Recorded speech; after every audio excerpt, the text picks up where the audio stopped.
Disney are taking over the world, and Disney are taking over the show this week. More specifically, Pixar. I miss when Pixar was separate from Disney. Don't you? Don't you all? I definitely do. But they are taking over the show today. We have a fun Easter egg-filled game at the end. We are talking our top 5 favourite Pixar movies. And a whole bunch of Disney stuff, news, reviews, in the opening What's Up segment as well. Welcome to the madness.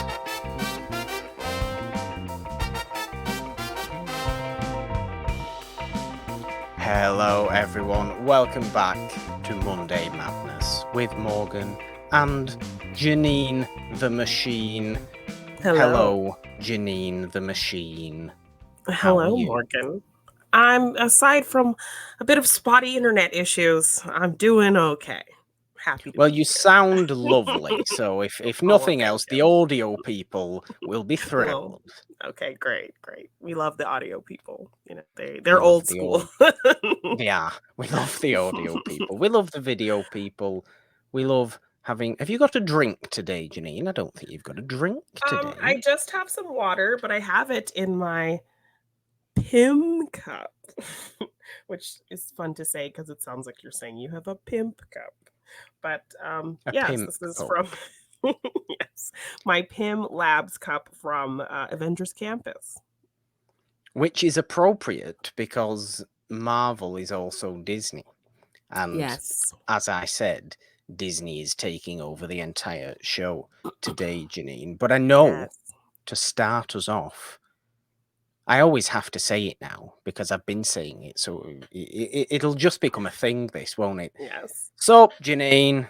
So, Morgan.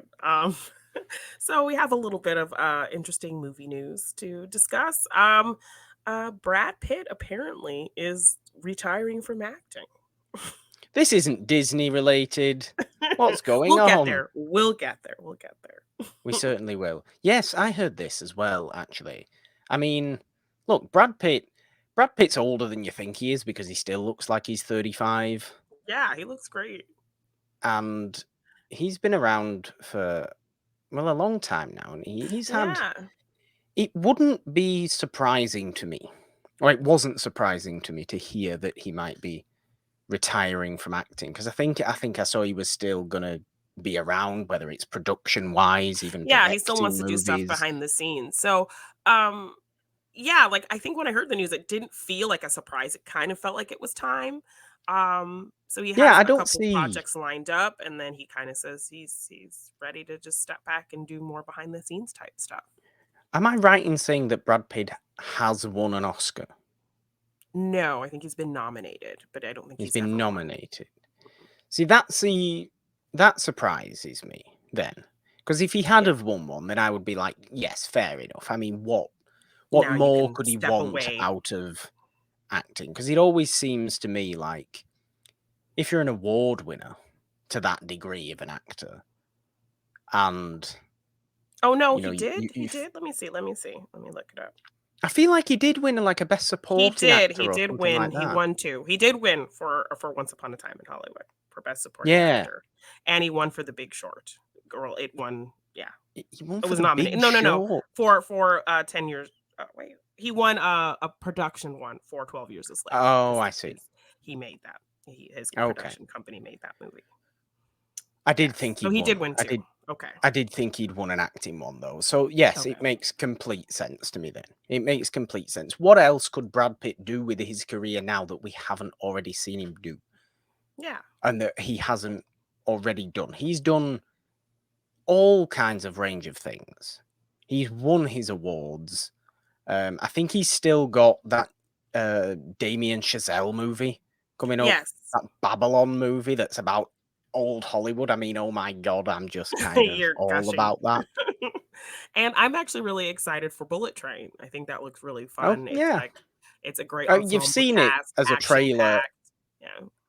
it seems to play as a trailer in front of every movie that you go and see at the cinema Yeah. these So days. it looks like a lot of fun. And he's done a wide range of roles. He's done drama, he's done comedy, all really well. He's worked with some great directors, some great actors. We've Yeah. now established, yes, he's won some Oscars. So yeah, I think he's had a very well storied career. And I think, I see it as a logical move for him to kind of maybe step behind the scenes because he's already done some producing things. A lot of his movies, his production company has made, like, we saw he did win an Oscar for 12 Years a Slave being production behind that. So, yeah, I think I see it being kind of his time to, the best time for him to step away. So it doesn't feel like a shock or anything like that. But No. And interesting to see what he may do behind the camera. yeah, Because I like Brad Pitt. I've always kind of liked Brad me Pitt. too. I've never watched anything with him where I've gone, I don't like That what was he's doing. terrible. Yes. And even if You the know? movie's bad, you still enjoy him in it. You still enjoy Exactly. what he's doing. So, He's yeah. very he's a very easy to watch actor and kind of Yes, always has definitely. been. But yes, it would be sad to hear, but understandable, and I look forward to see what's coming next Yes, for agreed. Mr. Braddington, as we're referring to him Braddington as Pittisworth, yes, Braddington the seventh, Pittisworth, the yes, seventh, specifically the seventh. as we like to call him. Um, We do. so just to get to our last piece of non-Disney related news, Yes. a trailer came out for a little teaser of the second part, Volume 2 of Stranger Things Season 4. Yes, which So is only what, 2 episodes, but one of them's about 2.5 hours long or something like that. yeah, so it's gonna feel very cinematic from this trailer, and it feels a lot like Yeah. we have explosions and I love the kind of epic mix they do of Running Up That Hill because that song has kind of been, I think it actually like has Kate Bush breaking records as like the oldest song to reach, the charts again and to reach It, number 1 in the UK and all of these it things. does. So It does. yeah. So I'm really It's excited for crazy, her. really. And I read a couple comments from her, like she's excited about it. She's particularly excited that not only is just that it's not just the Duffer Brothers using her song, but it's actually like part of the plot. Like it's an important part Yeah. of the plot. And it probably makes for probably one of the best scenes in the series. That song kind of playing and Max just, frantically running to get to her friends. It's just so epic. And it's the perfect song. Like even the lyrics kind of fit with Max's story. So the fact that it's so heavy in the plot and they use it in this trailer just like makes this trailer feel even more epic and scary and some things that are said, some faces people make really have me worried that we're gonna lose somebody. So I'm excited to We see where this should, goes. though. We should lose Yeah, somebody. It would be I think stupid to not to. It would feel so cheap and weak and cowardly. yes, I think a lot of people are thinking it might be Steve. Um, It would make sense, though. we have several close calls with Steve throughout the series, so Yeah. yeah, I don't know. As So much as everybody I'm kind of scared. likes Steve. Yes, we love Steve. So I think, I'm scared that we're going to lose somebody, but I think because they're building up the stakes this high, we have to lose somebody. We have to. So And also Matthew Modine will finally die. And Eleven will perhaps. just Because explode it's him like, from the yeah, how did he inside. survive with that thing sucking on his No face? At least idea. they gave him a cool scar, but still, like, Or Vecna will just obliterate everyone and you'll just see David Harbour's guts pile out of him and it'll get nobody really wants to. nasty. Nobody wants to see that. Somebody's I do. definitely going. I think that we're definitely going to lose somebody, but yeah, just the stakes are so high. This trailer made everything look super epic. I'm waiting to see Eddie just shredding on his guitar in the upside down. Like that looks like it's going to be a cool You moment. said that last And time. I'm and I'm dying to I see don't what know why song he you plays. are. Yes. And yeah, well, yes. Yeah, you'd be excited to hear what song. I don't know why you're so into Eddie from Stranger Everyone Things is. Are now. you? You are not in the world. I'm not. You are not in And the he's like world, he's Morgan. fine. You're not in the world. Like if you watch Maybe I'm TikTok, not. people love Eddie. I'm not. Somebody actually made an Eddie like alarm sound. An Where alarm sound. yes, they made us because when he's talking to Chrissy and he's yelling at Chrissy to wake up, like somebody like auto tuned it and put music to it to where it sounds like he's singing the words. And it like Oh, for actually God's works. sake. So they're like, yeah, if your name's Chris or Chrissy, you could use this as an alarm because it's like, Chrissy, wake up. Oh, dear God. I don't like this. Chrissy, wake up. This is Hi, hello. this is Yeah. horrendous. Yes, it is a thing. People love Eddie, definitely. So, yeah, you need to get on the Eddie bandwagon. Possibly. But also, do you not think it would just be really horrible to see Hopper just really nastily die No, after no, surviving all this time and doing all no. that just to be like, sorry, Hopper, You just like to cut outrage in people, I half. think. I want to get into nasty horror, and I hope it delivers on that front. It should deliver on that front. Yes. Well, I don't want any of our people, if they're gonna die, I don't want them to die some nasty death. I want it to be Yeah. Evil Dead intense. related deaths. I want it to be intense, but I don't want it to be like gory and like terrible and ripping them to pieces and sad like that. But would it Like feel out of place? we Because I already think we know. should. Well, we saw Bob get ripped apart. It was terrible. Exactly. And we loved Bob. And what's his face with the guy I hated last year, Billy, the brother. Yes, he got stabbed several times. So I mean, I said yes, last year as though Stranger Things season 3 came out last yeah, year and yeah. not 17 years ago. Yes. But yeah, I'm really excited. They've really made this look epic and it's going to be very cinematic feeling, I think. So, yeah. Yeah, Excited. it's exciting. It's very exciting. But yes, Disney is taking over the Yes, show I've in got all its various forms. I've got my Beauty and the Beast dress. I've got my Tiana ears, which I got many compliments on when I did go to Disneyland. So we are going to get into some Disney news. We actually heard that Guy Ritchie, who directed the live action Aladdin, will be directing my favorite Disney animated film, the live action version of Hercules. How do we feel about this? Like, do you think he fits that tone? Oh, I didn't think he fit Aladdin. Yeah, right? But he also did King Arthur, that King Arthur movie. That wasn't anything to do with Disney, but he did that King Arthur movie, didn't he? With what's his name? What's he Charlie called? Hunnam? That's Charlie? the one. Yeah. So I guess he just likes mythological things. Now, Guy Ritchie. Perhaps. So it makes sense in that way, but also live action Hercules. Yeah, I don't know. I'm like, 'cause it's I'm my favorite. into It's it. my favorite Disney animated film, so it's very kind of just weary for me. Like, I'm cautiously optimistic.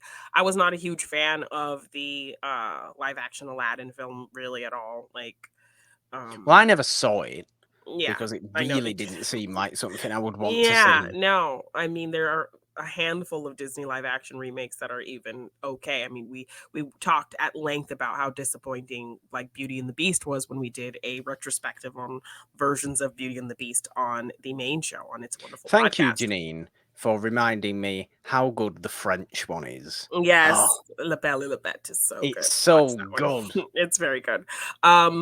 But yeah, I think I forced you to watch Cinderella, and like that Yes. was probably the most solid of the live action remakes.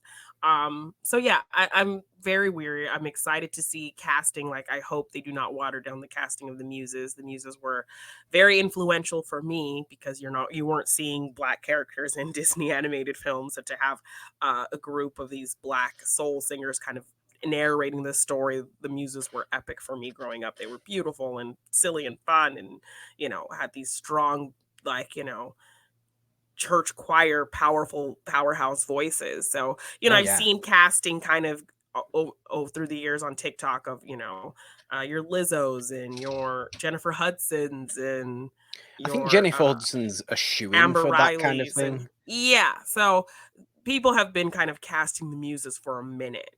But I think you want to get maybe Broadway people who are kind of good at belting and things like that. And so, yeah, excited to see the costuming, exciting for the Muses more than even maybe Hercules' casting. So, yeah, I'm excited for the prospect. I'm cautiously optimistic, though, because I don't know if Guy Ritchie, I don't know if he really knows a lot about gospel to really capture my girls correctly, but we'll see. He doesn't seem like it, does he really? But I don't think he knows much about the gospel truth.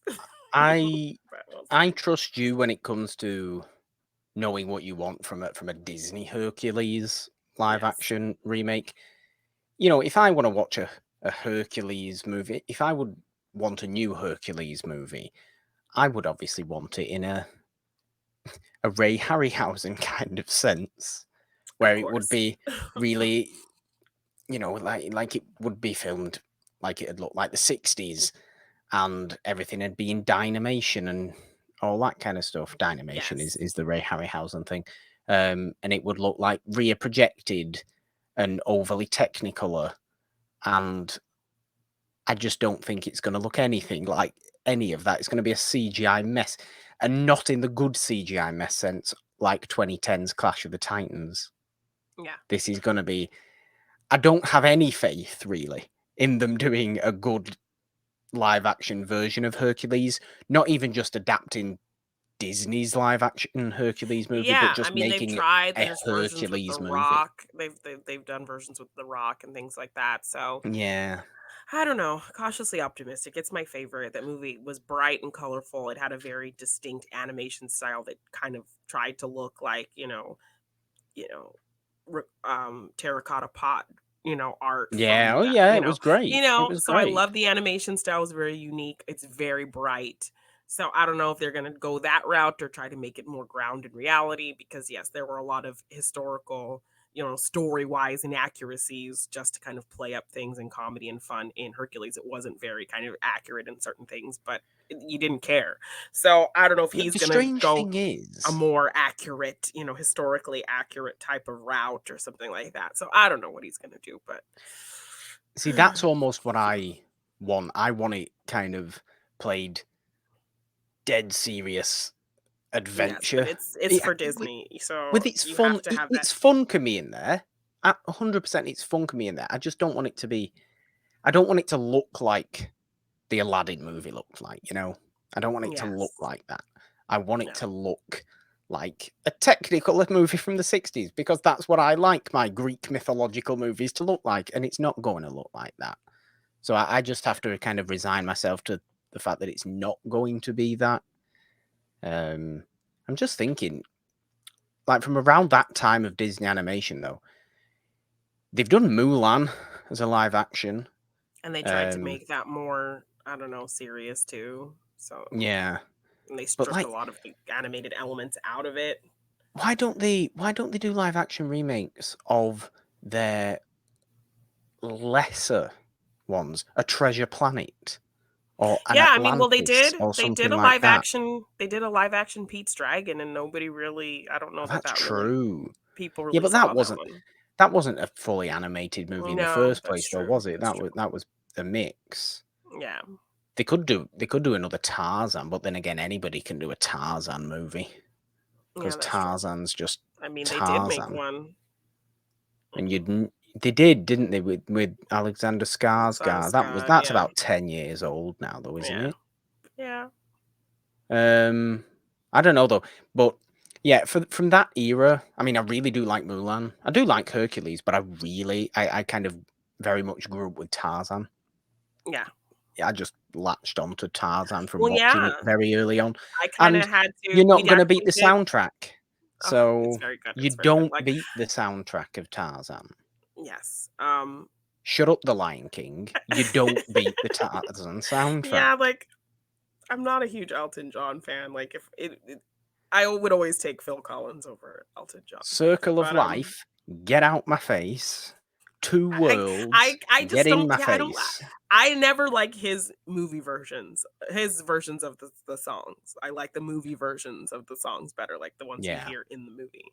I don't like his soundtrack versions, but um yeah, like I actually had to introduce you to Hercules. We did, I you believe, did. a Disney episode of Morgan Hasn't Seen. And so that's when we watched Hercules. So another plug, Morgan Hasn't Seen. You could listen to our episode on Hercules. But yes, just going into this cautiously optimistic. It's a fair thing to be, but I do think Disney's live action remakes are consistently underwhelming. Yes, very much so. So And because they try to add things in there to pad the runtime and change things and needlessly. yes. I think Cinderella, while it was kind of annoying that her character was kind of just a little too perfect and always just like smiling through everything like a robot, I didn't really like that aspect of her character. I wish they made her more, because I mean, if you watch Cinderella, the animated one, she was a little bit sassy.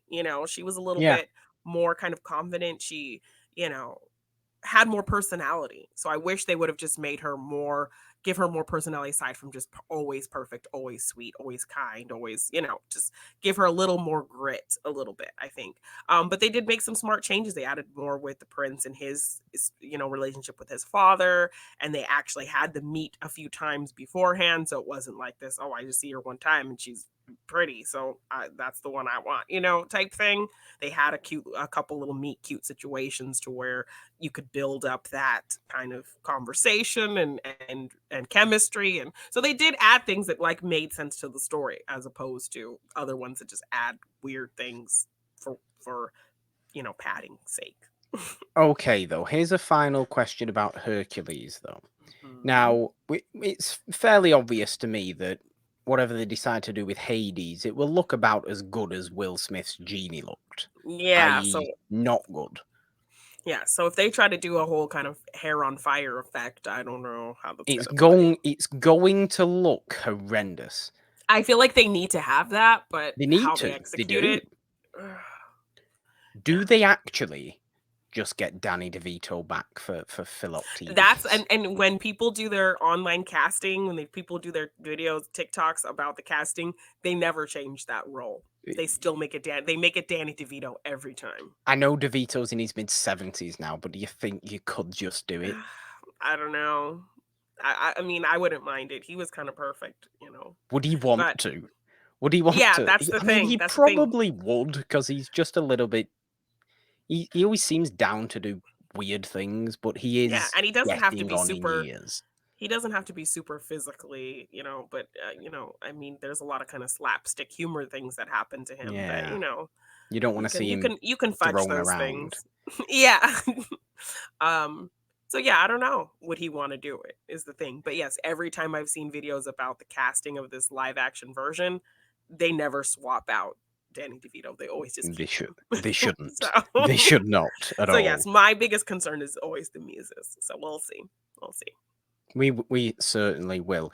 What we did see again this week, so much stuff happening, Jeannine, Yes, was yes, the finale of Obi-Wan Kenobi on Disney Plus, and yes, I got very excited.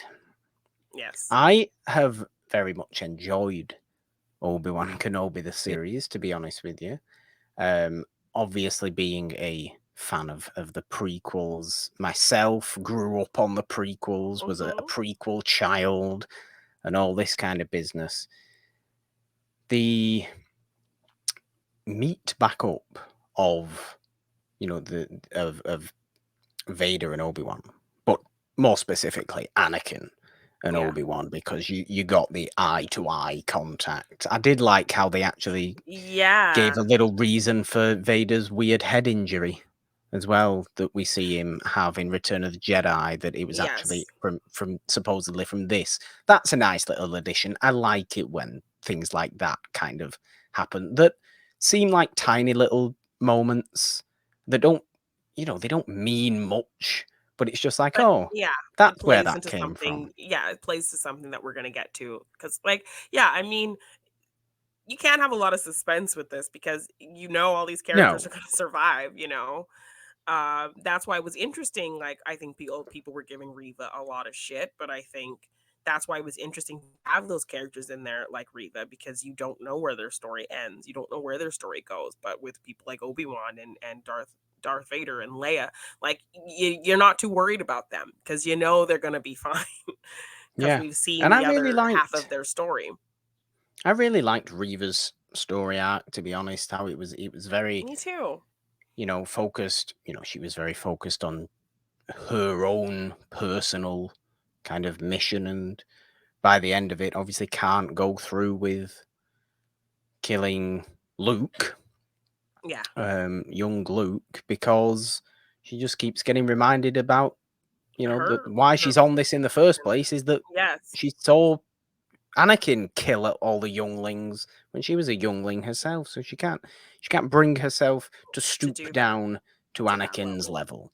Yes. But So yeah, Anakin can bring himself to stoop down to such levels. I mean, Vader's on top form, to be fair, in this, oh in yeah, terms of physicality and power.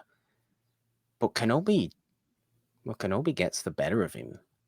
yes. I mean that Ewan fight that McGregor really hits that shows up. pose when he hits that pose with his lightsaber. Yes. Like, oh, I was squealing a little bit. Like I was really having a lot of fun with that. And we So expect it, and we also expect the hello there, don't we? We do. yes, And how it played off, Jeannine, I will admit, I really was not a fan of at all. no, It was so staged to high hell.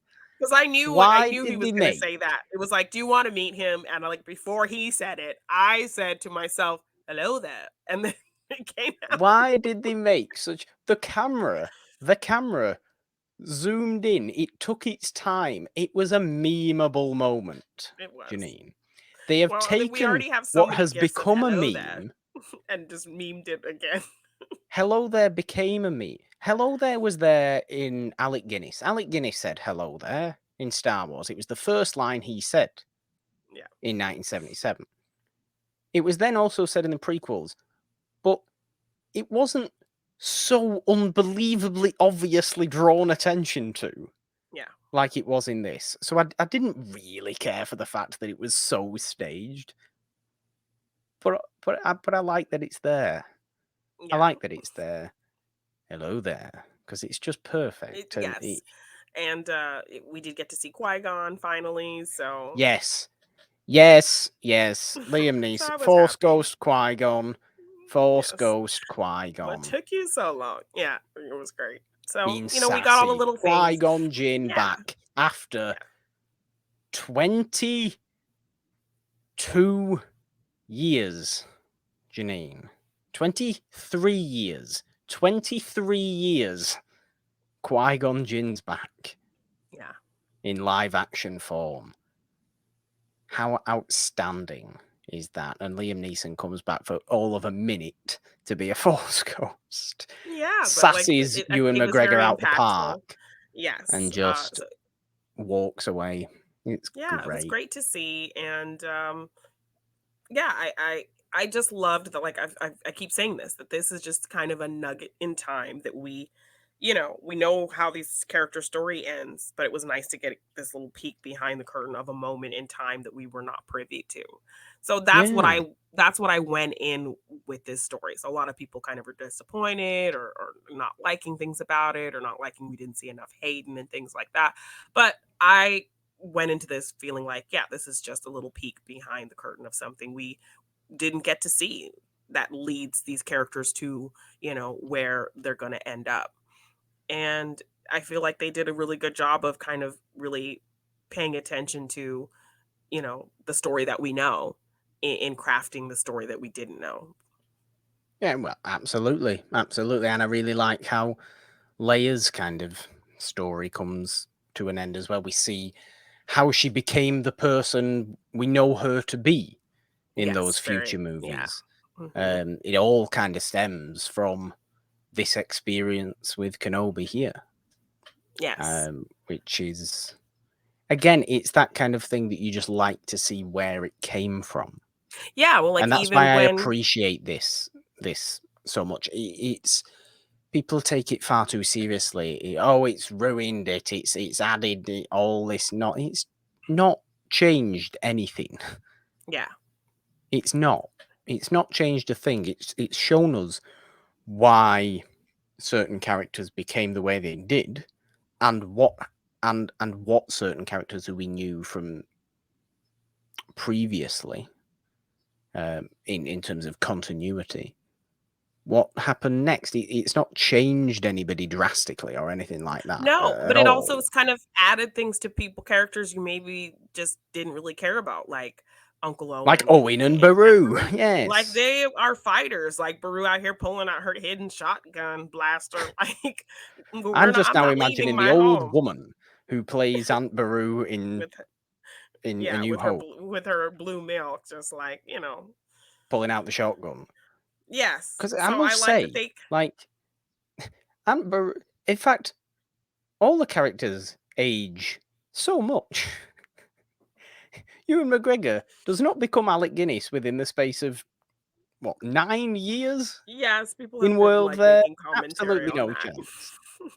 People are definitely making commentary on that. But even like, Obi-Wan tells Luke that Darth Vader killed your father. And so Yeah. I like that they kind of framed it in that sense when, Anakin is talking to, once his mask is ripped open, you didn't kill Anakin, I did. So technically, yeah, it fits with what Obi-Wan will tell Luke later. you They're know? trying to put a more of a Yeah. loophole. That loophole was already solved in Return of the Jedi, Yeah. from a certain point of Yes. view and all But that I'm like, business. it's You like, didn't have to okay, explain we it beyond gotta, that, but you yeah, did. we gotta, but it's like we kind of maybe want to work with this idea a little bit. So let's just throw this line of dialogue. But how they did it, and you hear it kind of Yeah, it through made the James sense. Earl Jones voice and Hayden Christensen kind of mix because the voice thing is messed up. And how it's delivered, how it's staged, I think doesn't make it come off as too corny. I think it works. I So did quite enjoy I enjoyed hearing it. Hayden shout Obi-Wan, though. Yes. That again is, what, at this point, 17 years in the making since we last. When was Revenge of the Sith? 2005. I think. Yeah, 17 years in the Yeah. making So it was just of I enjoyed this series listening for to sure. that. Yeah. No, 100%. I enjoyed it. It does not need to go any further. That is, as far as I'm concerned, what Obi-Wan Yeah. I Kenobi, don't think we the need a show, season 2 should or be. anything like that. Yeah. There's no need for it. There's no need for it. I would focus on other things if I And I was think the Clone Star Wars Wars. probably does a lot of their time together, Yeah, in the in between that we didn't see. So, yeah, I really enjoyed the series. I really don't think it needs to continue on. I liked kind of the addition to things with these characters that kind of shows what made them who they are. That adds to them. We didn't know, Uncle Owen and Aunt Beru to be kind of badasses. They were just kind of like there. So like this kind of strengthens their characters. And yeah, I had a lot of fun with it. Great fun kind of moments, great characters kind of popping up and new characters that I think all the new characters were well done as well. So yeah, enjoyed it. definitely. Did you enjoy the newest addition to the Pixar canon, though, as we start to get into our very Pixar-related Yes. rest of the episode, I suppose? Yes. Because, well, I think it's been out for over a week now, hasn't it? But Lightyear came out. Yes. The movie that Andy from Toy Andy, so Story watched that made him want to go and buy a Buzz Lightyear toy.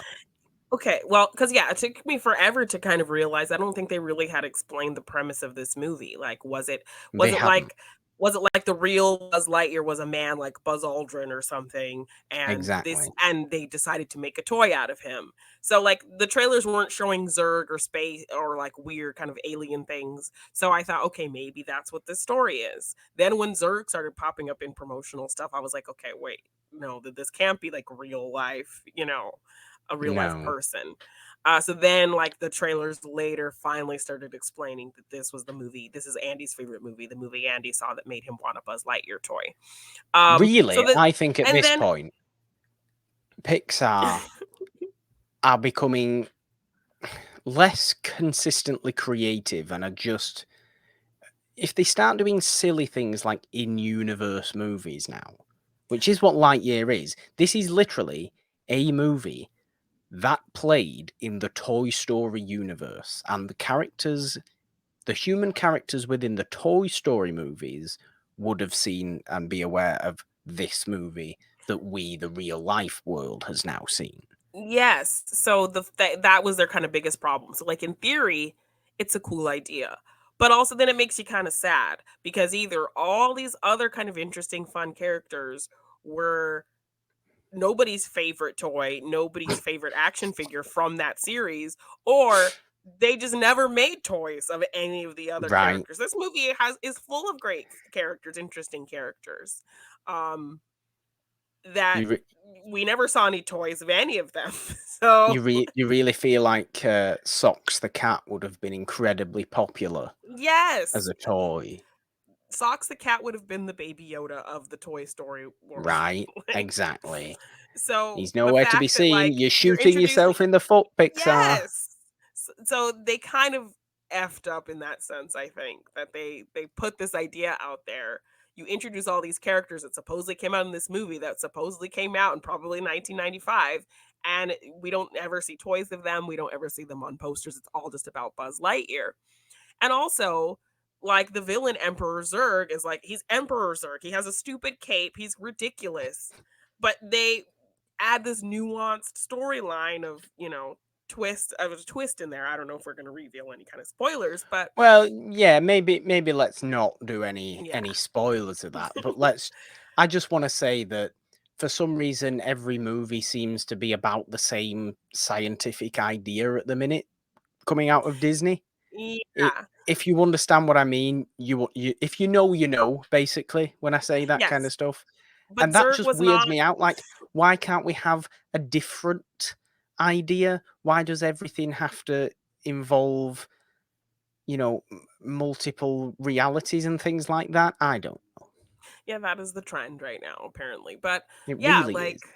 like so yeah, they took away like kind of the goofy silliness of what Zurg was in the world of Toy Story. So that also kind of just didn't work. Um and the story I actually didn't love felt Zurg. I didn't love Zurg. the story actually, while it did have silly comedic things, it felt kind of serious. Like it felt like like I could see this as like The Martian or something, you Well, know? yeah, it felt like a real. It Like did feel like space a real movie. movie. So I've got to. I'll commend it for that because I actually really liked the kind of first act of it. Yeah, it Right felt up very a until grown up. It felt like you were watching something like The Martian or a live action like movie about space. Like yeah, right up until, or I should say, going through all of Buzz's hyperspeed tests and yeah, the passage of time that consists of. yeah, Up until that kind of ended, I was really enjoying this movie. I found it really interesting. And that yeah, idea is fascinating. The temporal shifts and, time difference from hyperspeed reasons. You don't need massive explanations of it, but it's a no, real effective kind of human story. And then the yeah, rest of the movie is kind of very standard action movie with some really silly revelations yeah. that So I I did mean, not like as much as the beginning of the movie, which I which is a shame. yeah, you get kind of all your emotional impact in that first half of the movie. You get your Pixar kind of tear forming in your eye, mostly Yeah. just in that first half.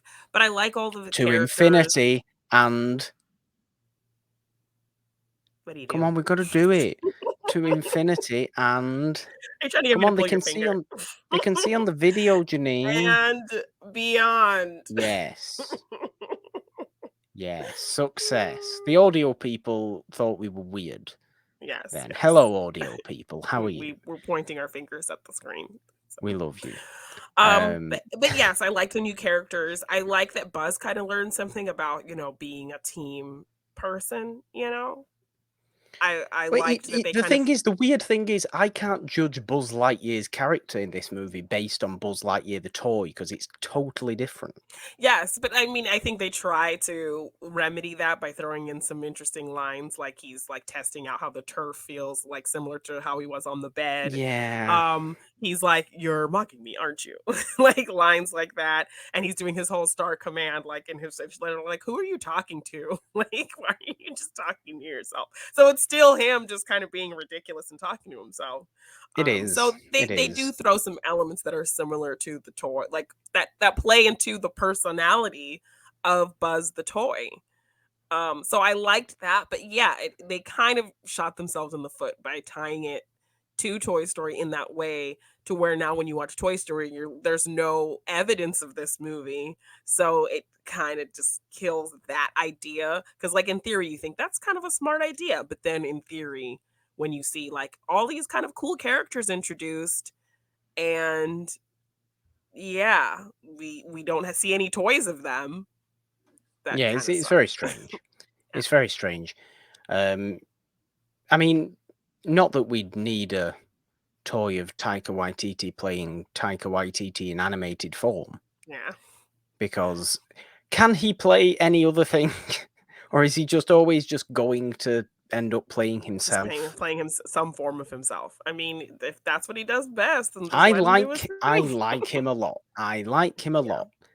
Yeah. There is I've seen recently as well, and it's funny, but it also really sad, is that, you know, like any comedy that comes out of New Zealand now is just immediately assumed by people to be made from Taika Waititi. Oh, And really? So, mostly it's made by Jermaine Clement, who just has to keep reminding people that no, Taika no, was I'm not not him. involved in this. It was No, me. this was me.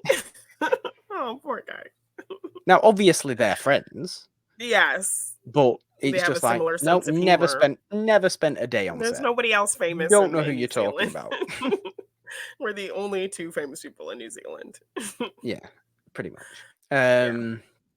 Which I find funny, but Taika's become a Disney man, hasn't he, these days? He's doing all Yes. sorts for them. Yes, he And is. credit to him. Credit to him. But yeah, it felt weird to me. It felt weird to me. Like I said, Yeah. the rest of the movie didn't live up to the really genuinely great, you know, first act. Yeah, I agree. I agree with that. But I don't I did. really need to. I wouldn't want to see, you know, a movie set in the Incredibles universe that Bob Parr really liked. You know, I wouldn't want to see Yeah. that kind of movie, Yeah. and I really And don't want just them to how, start doing that. yes, and just how it doesn't even really play into what we know of Toy Story in that world, it kind of kills it. Yeah, Kills that idea. So, it was so yeah, weird. I mean, I liked And the. John Ratzenberger, I didn't hear his voice in the movie at all, I and think I'm a bit. he hasn't been in the last couple, I think, Pixar films. So He's not. Is he ill? Is yeah, I there don't know. something wrong with John I Ratzenberger? don't Because I haven't know, because heard that there is. I liked kind of looking for that little Easter egg of him. So Right? yeah, I think he hasn't been in the last few from what I read or saw. So Well, I'm a little bit underwatched on the somewhat more recent yes, Pixar movies anyway. but I So did like the new characters. Uh, I liked the story generally of what they were doing. Just strip away the whole Andy's favorite movie idea, because that kind of doesn't hold up really well. I liked the team aspect that kind of develops in the movie. But yeah, yeah, overall, it felt kind of more of a grown up kind of story. Like, so, it um, did. It did. so Um, I enjoyed it. But yeah, I did I go had a and lot of watch fun it. with I had a lot of fun with Lightyear. So I did go and watch it in a quite a small screen, really. I think there was only mhm. one or two other. I think two other families that were in there, and me. One of the toddlers was not interested in watching Same. Lightyear Well, I had whatsoever. a toddler who was being loud and shouting and not sitting in their It was seat and very running loud. around, and the whole family had to just leave, and they had bought a bunch of Yeah, food and had just left it there. Like, yeah, I it's felt bad kind for of, them. you do feel bad for them, because these parents have paid money to all go and watch Yeah. Lightyear, to all spend all this money on the popcorn and everything for their 3-year-old to then be seemingly really not interested in sitting and Yes. watching the movie at all. But they spent a mint on, like, food. Like, they had, like, burgers and all kinds of Oh things, God. like, from the theater, so yeah. Yeah. I don't Yeah. like that. Do you know But what yeah, as I well? agree That's with you. probably why I'm a little bit underwatched when it comes to more recent Pixar movies. Because if there's one thing I really don't like, it's a loud cinema screen, Well, you know, full of you're people in and luck full of because children. well, you're in luck. The last couple Pixar films, aside from this one, have all been released on streaming, so you have no I know, and excuse. even that doesn't feel real though. they don't feel like real Pixar movies to me because they feel like streaming movies, which, as we all know, aren't real movies. I am a bit Yeah, like Scorsese when it comes to that kind of stuff. A movie should be in the movie theater yeah. if We're in a different it world wants to be now. We're in a considered a different real time movie. now. I know. But I'm yes, not. I'm only half joking. yes, I agree with you. The first half was pretty solid in what they presented and the character relationships, and that's where you get most of your emotion. And the last half kind of becomes something else, and also kind of kills the idea of the Andy movie thing a little bit more. Yeah. But yeah, overall, I really enjoyed the story. I liked the cast. I liked the new characters. It was fun. It was heartfelt, like Pixar does, and yeah, generally enjoyed it. I don't think it kicks anything out of my top 5, but No. enjoyable. But we are going to get into a top 5. But Janine, you did recently go to Disneyland. Did you want to tell a quick story about this? Yes. Yeah, so I recently had a fun trip to Disneyland. It was kind of an amalgamation of celebrating my 10-year wedding anniversary on top of my nephew's first time, my 4-year-old nephew Jalen's first time at the park, and like a siblings trip because it was literally me and my husband, Dan, my brothers, and my sister. And my nephew. So it was just the siblings. So definitely a fun trip. We rarely kind of get to spend that kind of time together. My nephew is essentially like a COVID toddler. He grew up in the time of, Oh, not being yeah. able to play outside with other kids and not being able to go to preschool and get super socialized. So he was kind of around adults most of his growing up. So, loud sounds kind of scare him, and he's not really used to a lot of big crowds and things like that. So it was going to be an interesting kind of experiment to see how he did at the park. So we were all kind of eager. So just a couple of interesting things happened. Had a great time. My nephew had a great time. We were first walking in, like all the characters were there. Pluto was there, and Mickey was there, and Donald was there, and Chip and Dale were walking around. He was just overwhelmed. So like a lot of the pictures, he's just making this stunned face, like, and not As you smiling at the would. pictures because he doesn't know what to do. He's just looking It around. makes sense. But he's so excited. So we got to take pictures with Mickey Mouse and Minnie Mouse and all these great characters. So then the plan was to kind of, okay, we're going to spend a lot of time in Fantasyland because that's where all like the kids rides kind of are. And My the favorite plan, part. your favorite part, yes. And as I walked in, I was wearing, shoes that matched, like some sneakers that matched my ears. So Aladdin walked by and like compliment, "Oh, your shoes match." So I'm like, "Thanks, Aladdin." And my dumb Disney adult ass was getting all excited. My family is just thinking I'm weird, but I'm like, here, you're the weirdos. I fit in with Well, everyone. kinda. Yeah. And so that was like my mic drop moment. And they kind of looked around and like, yeah, you're right. We kind of are the weirdos here because you're the only one like dressed like everyone and everything. So um, and so the plan was to kind of go as early as possible, and then around 2 o'clock take him back to the hotel for nap time. Otherwise, he would be, freaking out if he didn't get a nap. So we wanted to get as much done as possible. So we're kind of goofing around at the King Arthur sword, and then we see, oh, there's no line for Pinocchio. So my sister's like, okay, let's go on Pinocchio. So we get on Pinocchio, and the whole day my nephew just wants to ride with his auntie Nini. So I was like, okay. So I'm sitting with him, and he's like, I want to get out. I want to get out. Like he was scared. He didn't like it. It was dark. It was like, fun house, crazy things. He It's was not a supposed fan. to be dark. It's a Yes, dark it's a ride. dark It's ride. supposed to be Yes. dark. Yes. Well, he did not like it. So no matter what we went on after that, everything was, is this Pinocchio? I don't want to. No, Jalen is not Pinocchio. Is this Pinocchio? I don't want. No, Jalen's not. Is this Pinocchio? Like all day, no matter what we did. So we were just like, oh, we killed it. We killed the first day for him. Like this is his first ride ever. And all he can talk about is this Pinocchio, no matter what we go on. We would go on something. Was that fun, Jalen? Yeah, we going on Pinocchio. I don't want Jalen. All day he was asking about Pinocchio, just traumatized. So yeah, I no dark rides think until he's older. Sorry, Morgan, he's not a fan of your favorite rides. no, I have sympathy So for we Jalen promptly because left Fantasyland, went on Casey Jr.'s train, and then we went on okay. It's a Small World, which he was also kind of like. We had to like point out like Woody's there, look, and like look Donald Duck's there, and like point out the cute characters because he was starting to get, I think, Pinocchio vibes a little bit on Small World, and then he was like fine by the end. But yeah. We screwed it up by making Pinocchio the first ride of the day. Look, I do have sympathy for Jalen because as a small child as well, I was also scared of dark rides because it was the unknown. You know, you watch the Yeah. cart go through the Yeah, the doors and into the darkness. tunnel, Yeah. and you don't know what's in there. Yeah.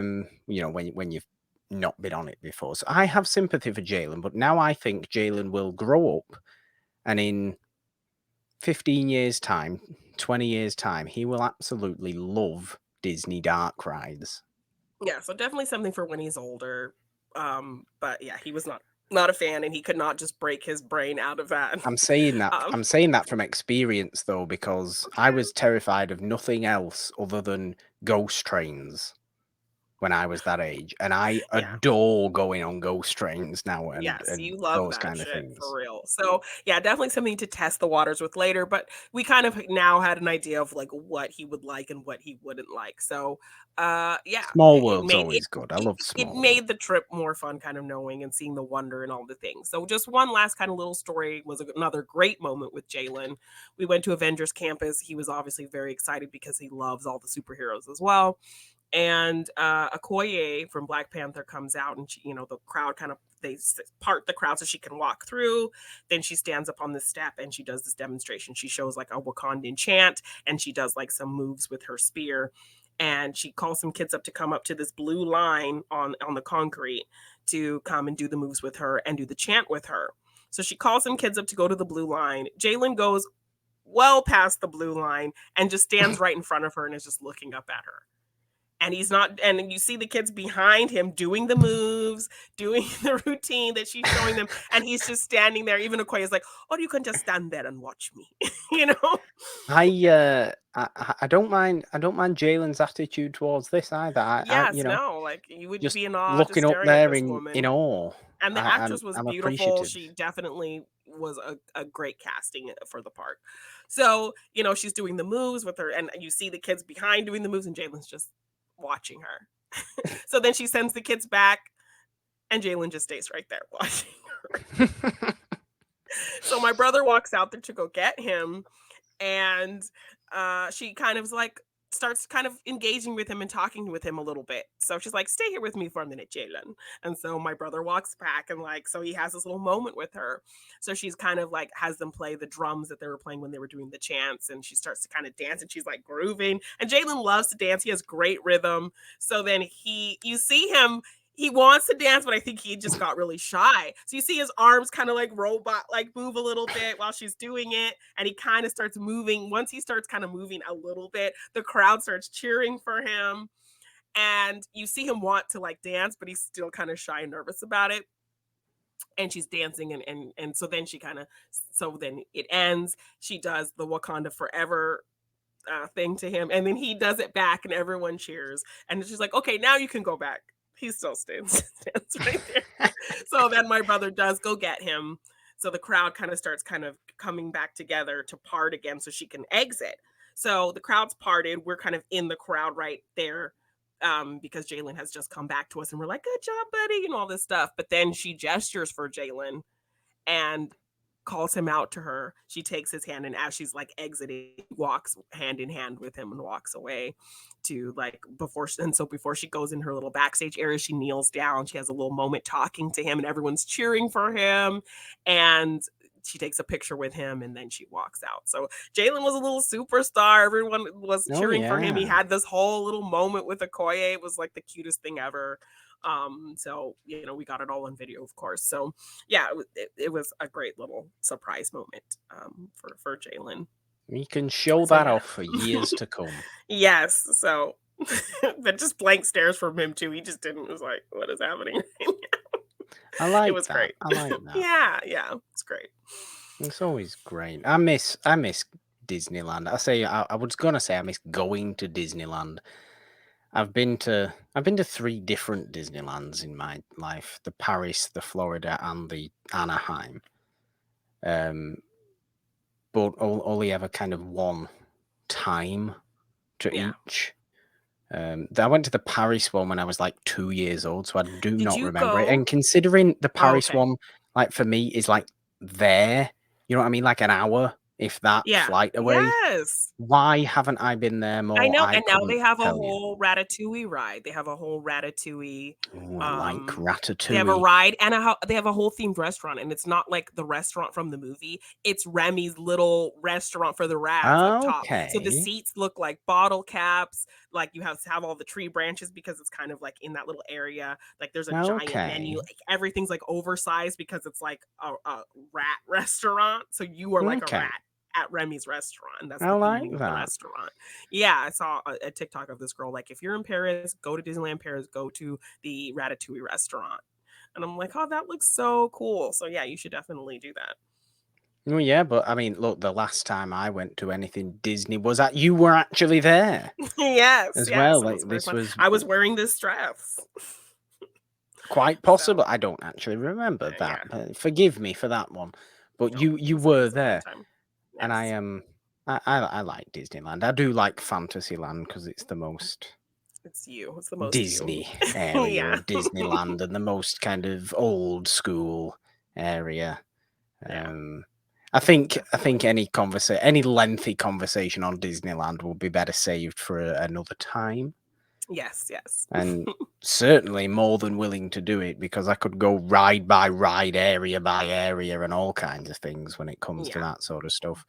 But yes, it was a great trip, and just like I think it was more just the joy of seeing Jalen kind of see everything for the first time, so that made it really Yeah, fun as well.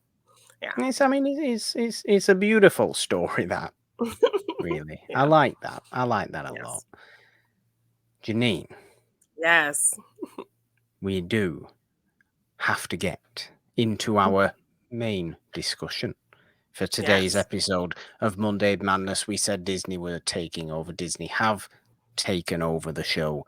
Pixar, more specifically, are taking over the yes. show because I suppose in honor of Lightyear, which just obviously came out, we wanted to talk about our individual top 5 favorite Pixar movies. Janine, are we doing this in such a way where we alternate, and I then th- if say one comes up higher on the list, we only talk about it at its highest possible point yeah, to I think we save can do that. talking about the same movie twice? Yes, yes. I don't know that we'll have the same ones. We'll see, but I yes. don't know that we'll have the same ones in the same order.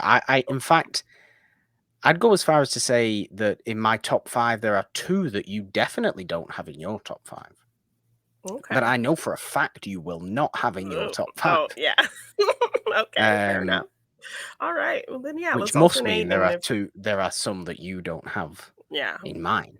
I know there's definitely ones on mine that you won't have, but um, Okay. I okay, just think we just jump get into it. straight on into this then. So, Okay, counting down from 5 to 1, our top 5 favorite Pixar movies. How many Pixar movies are there? I Let's believe think there's about like this. Are them 26, 20, 26, is something like is that. that not MCU movies?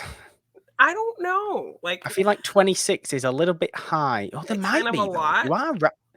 There might be though. I mean, 1995 Pixar movies Yeah, that's a have been long going time. since. That's a long You time. are probably Because I right. think I just recently saw somebody do a countdown on TikTok, and I remember starting kind of higher than I thought. Yeah, you know what? You're Yeah, probably right because Lightyear is 26. Lightyear is 26. okay, wow, Yeah. okay. Well, we're really not even delving into most of Pixar's output then, because it must be said as well. There's a hell of a lot more than 5 Pixar movies that I think are excellent. Same, same. You It was know? kinda hard, like, narrowing it down. Like, I know what my number 1 is, but kind of going from there was like, "Oh, no, but I really Yeah. like this one too," and ooh, yeah. So, I will honorable mentions to I some. will mention honorable mentions at the end when we've spoken about Yeah, the number ones. okay. But would you like to go first with your number 5? Sure. So my number 5 is a fairly new one, and it Oh, is I think I've decided that it is Turning Red. okay. Yes, I like, I of course I appreciate a female-driven story, particularly a teenage female-driven story. Pixar hasn't really, delved into kind of that. They did a little bit with Inside Out with Riley, but just kind of being a boy crazy teenager myself, being obsessed with a boy band, so the fact the era that this movie takes place in is just like huge nostalgia for me. So there's so many nods to the era that I grew up in. So I It love is that a about it. Janine How time movie. accurate it is, the fact that Phineas and Billie Eilish did the music for the boy band was really fun. Okay. Even the boy band songs are great. Like, I was trying to show my nephew Hercules, and he was like not really that into it. But when I put on Turning Red, he was all about it. So the fact that he was into like this kind of girl driven uh Pixar film was like, okay, and like he wants to watch it all the time. He loves the boy band songs. Like, so the story was, a mother-daughter story, while the mother really pisses me off in the Yeah, the beginning. mother's really quite annoying in Yes, Turning Red. the mom is not great. But they kind of full circle their relationship and what she's been through and her kind of traumas and her kind of projecting that fear of it happening to her daughter on her daughter, and it comes from a protective place, but it's just very frustrating as, somebody who has, has a great relationship with their mother, but sometimes, you feel like they don't always see, your interests or see, what's important to you and Yeah. don't really hear you. And then when they finally do take that time to listen to you and hear you and understand you, it strengthens that relationship. So I saw a lot of kind of those parallels. I think a lot of girls could probably see a lot of parallels with their relationship with their mother. Um, but yeah, her relationship with her friends is just very heartwarming and special, and is really funny. And yeah, just the way that it plays into the nostalgia of my growing up and being boy crazy and things like that. Just loved it. Loved how they depicted like that era of time. You know how I like a poppy female coming of age movie, Janine, Yes, and yes. this was that. And the addition of the kind of mythical situation in there, Yeah, so I like that. I the liked that that's how they worked with this metaphor, because everyone kind of just writes this off as a period movie, a movie I about don't getting think your period. I I didn't write it before I saw it. I didn't write it off as a period movie. I just assumed that's just what it was. It Because wasn't that's like kind of what lesser people for were being saying. just that. Yeah. But I think a But lot of people were putting that on it like, oh, it's not appropriate because that's all it's kind of trying to be. I did assume the red panda was just a metaphor, but no, the red panda has this magical Yes, reasoning element. behind it, Yeah. as you might expect with it being a Pixar movie. But it's a really great mother-daughter Yeah. story, really. And I've noticed a few more female coming of age movies and TV shows in more recent times have become more mother-daughter focused, whereas Yeah. it seemed to be a lot at the time father-daughter focused. Yeah. Mother-daughter focus maybe the trend at the minute, and I think Turning Yeah. Red's a great example of that. Yeah. Um, I'll give it credit. It does not come into my top 5, Okay. but I will give it credit for being a bit of a bit of a unique Pixar movie as well, really. Pixar doesn't always deal with human beings in its movies. And when it does, it sometimes comes off as like, I really wish they were just going back to dealing with monsters and fish Yeah, or toys or and yeah. toys and things like that. Um, but when they do make it work, as I think they did do in Turning Red, it really comes off as a kind of an important feeling movie, Yeah, and it which is, had is like what I feel it did. and it had a lot of fun kind of like Chinese animation elements and like, Yeah. the big eyes and the kind of exclamations and like the fun kind of comic booky things like you see in manga or like Scott Pilgrim versus the World kind of energy. So yeah, things like that really pulled me in on top of the nostalgia of just the boy Yeah. band era of time. Well, my number 5, I'm going to go with Coco. Okay, well that is my number 1. So Your number 1. Okay. Yes. I wish now you'd have just said it was higher on your list, and rather than Yes. giving away your number one. But wow, okay, let's save it until then. Okay. Let's save it until then. So All right. your number 4, Janine. Is Monsters University. Monsters University Yes, I does not like come this one. close. I know. Yes, I don't have the original on my list, but it's definitely an Look at honorable what you're mention. leaving out. I Look know, at the but movies you're leaving it out is to put Monsters I University in know. there. I just have a lot of fun with it. I think it's really Wow. funny.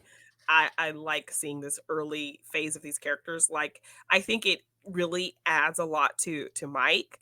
Like, he's a huge underdog, and Yeah. the fact that he, no matter what, he doesn't care what anyone says. He's so determined. People knock him down and doubt him 100% of the way, but he's still like is studious and trying very hard, and he doesn't let anybody kind of deter him from what he wants to do despite what people tell him. So I love seeing this kind of determination from the character, because in the original film, grown up Mike, we just see him kind of being a goofball. So to see that there's more to him, that he's just this really determined character, like I liked we got more of that from him and got to see, like, he really cares. He really takes this seriously. He really wants to work hard and see this kind of more serious, determined side of the character. I really appreciated that. I just love the whole team of it. It had a Revenge of the Nerds feel for sure, with just the underdog fraternity trying to Without the like nastiness. without the nastiness, yes. Um, so I liked that vibe of it, with those characters kind of coming together and using their ridiculous strengths that everyone saw as weaknesses to kind of win the day. Though Yeah. that's the thing I loved about Revenge of the Nerds, just like the nerds kind of using, their kind of weird quirks as strengths to beat the kind of bigger, badder fraternity. And we get that in this movie. I think the music's really great.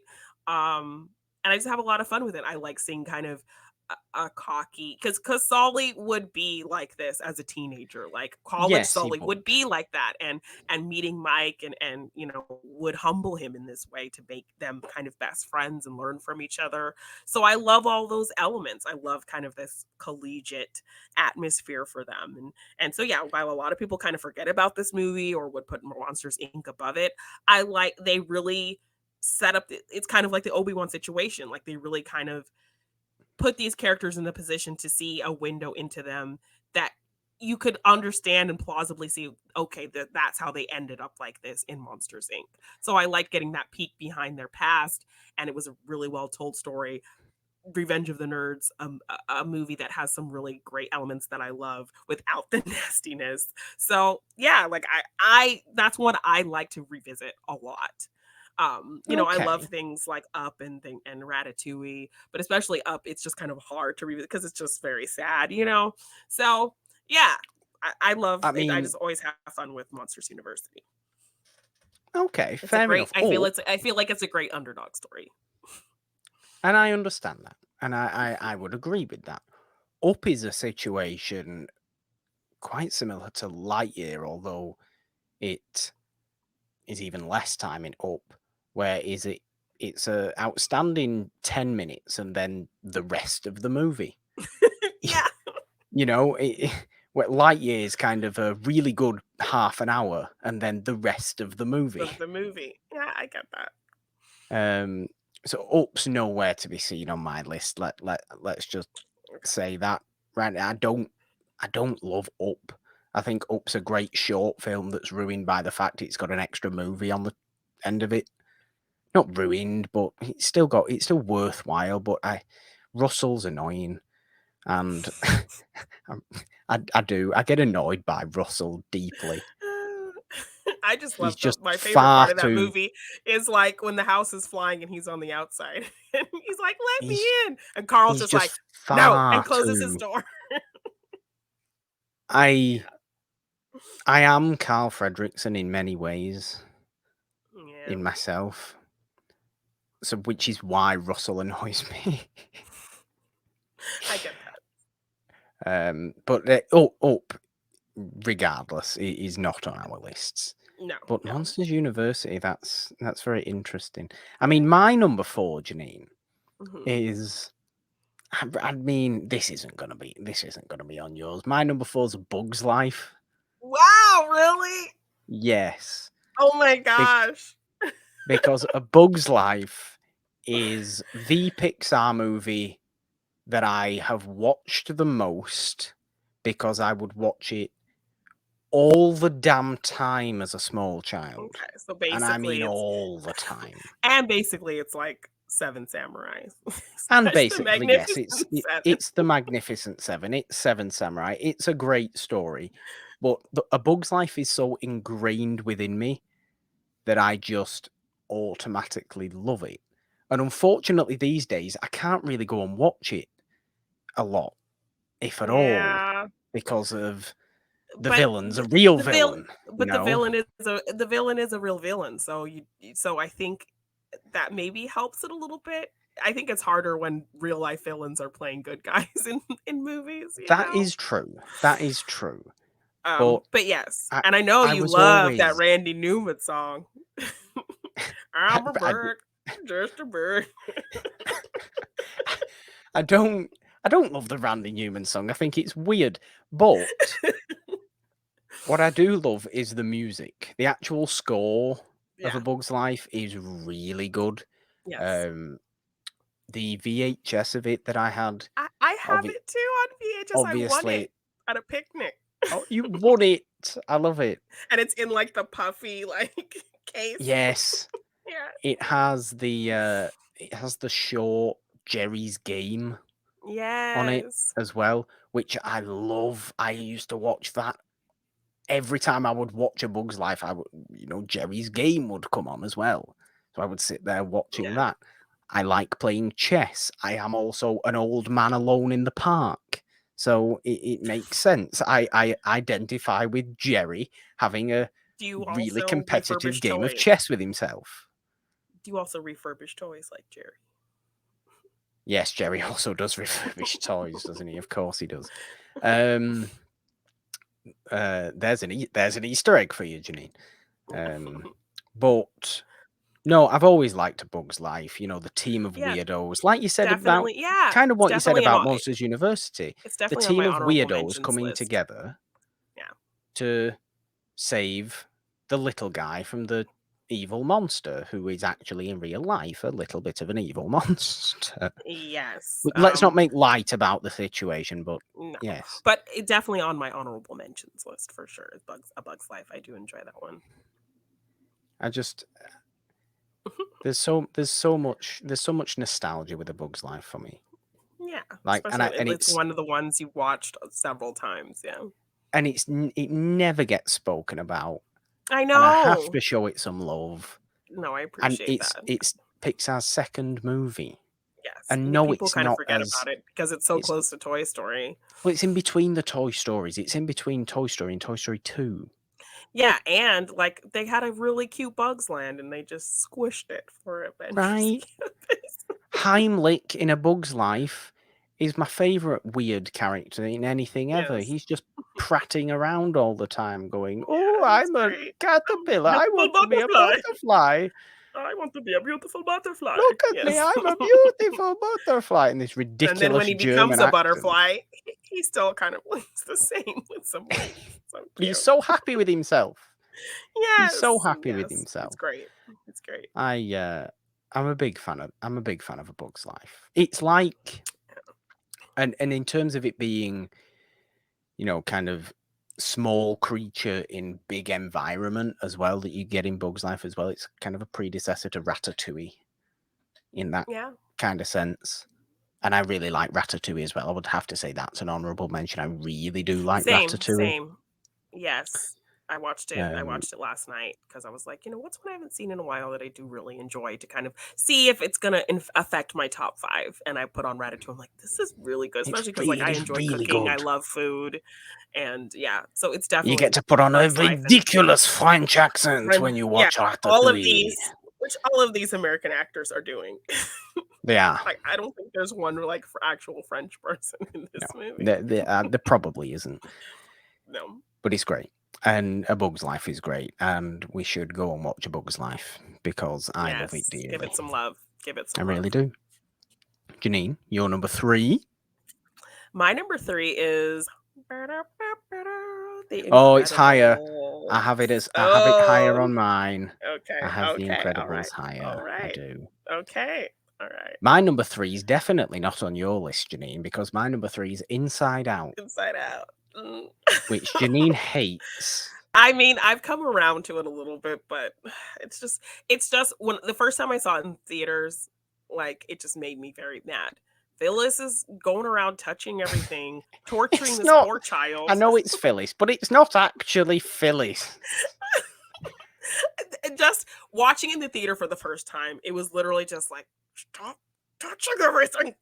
Like I was literally like anger, becoming anger because I was just like, stop touching everything. Do you see what you're doing to this child? Sadness. But it's like, I get it. I get emotions can overwhelm you and you have no control of them and you have no agency of them. But having to see the physical depiction of that was just very upsetting for me. So like the first 30 minutes, Sadness is just being annoying and making it harder for Joy to do her job and just being obnoxious that I was just getting frustrated. So after that first 30 minutes, I didn't care what Sadness was trying to do. I was just annoyed. So for the rest of that movie, I was just annoyed with Sadness bogging down the whole kind of mission to get back to Riley's mind. So I'm like hitting my microphone right now. Like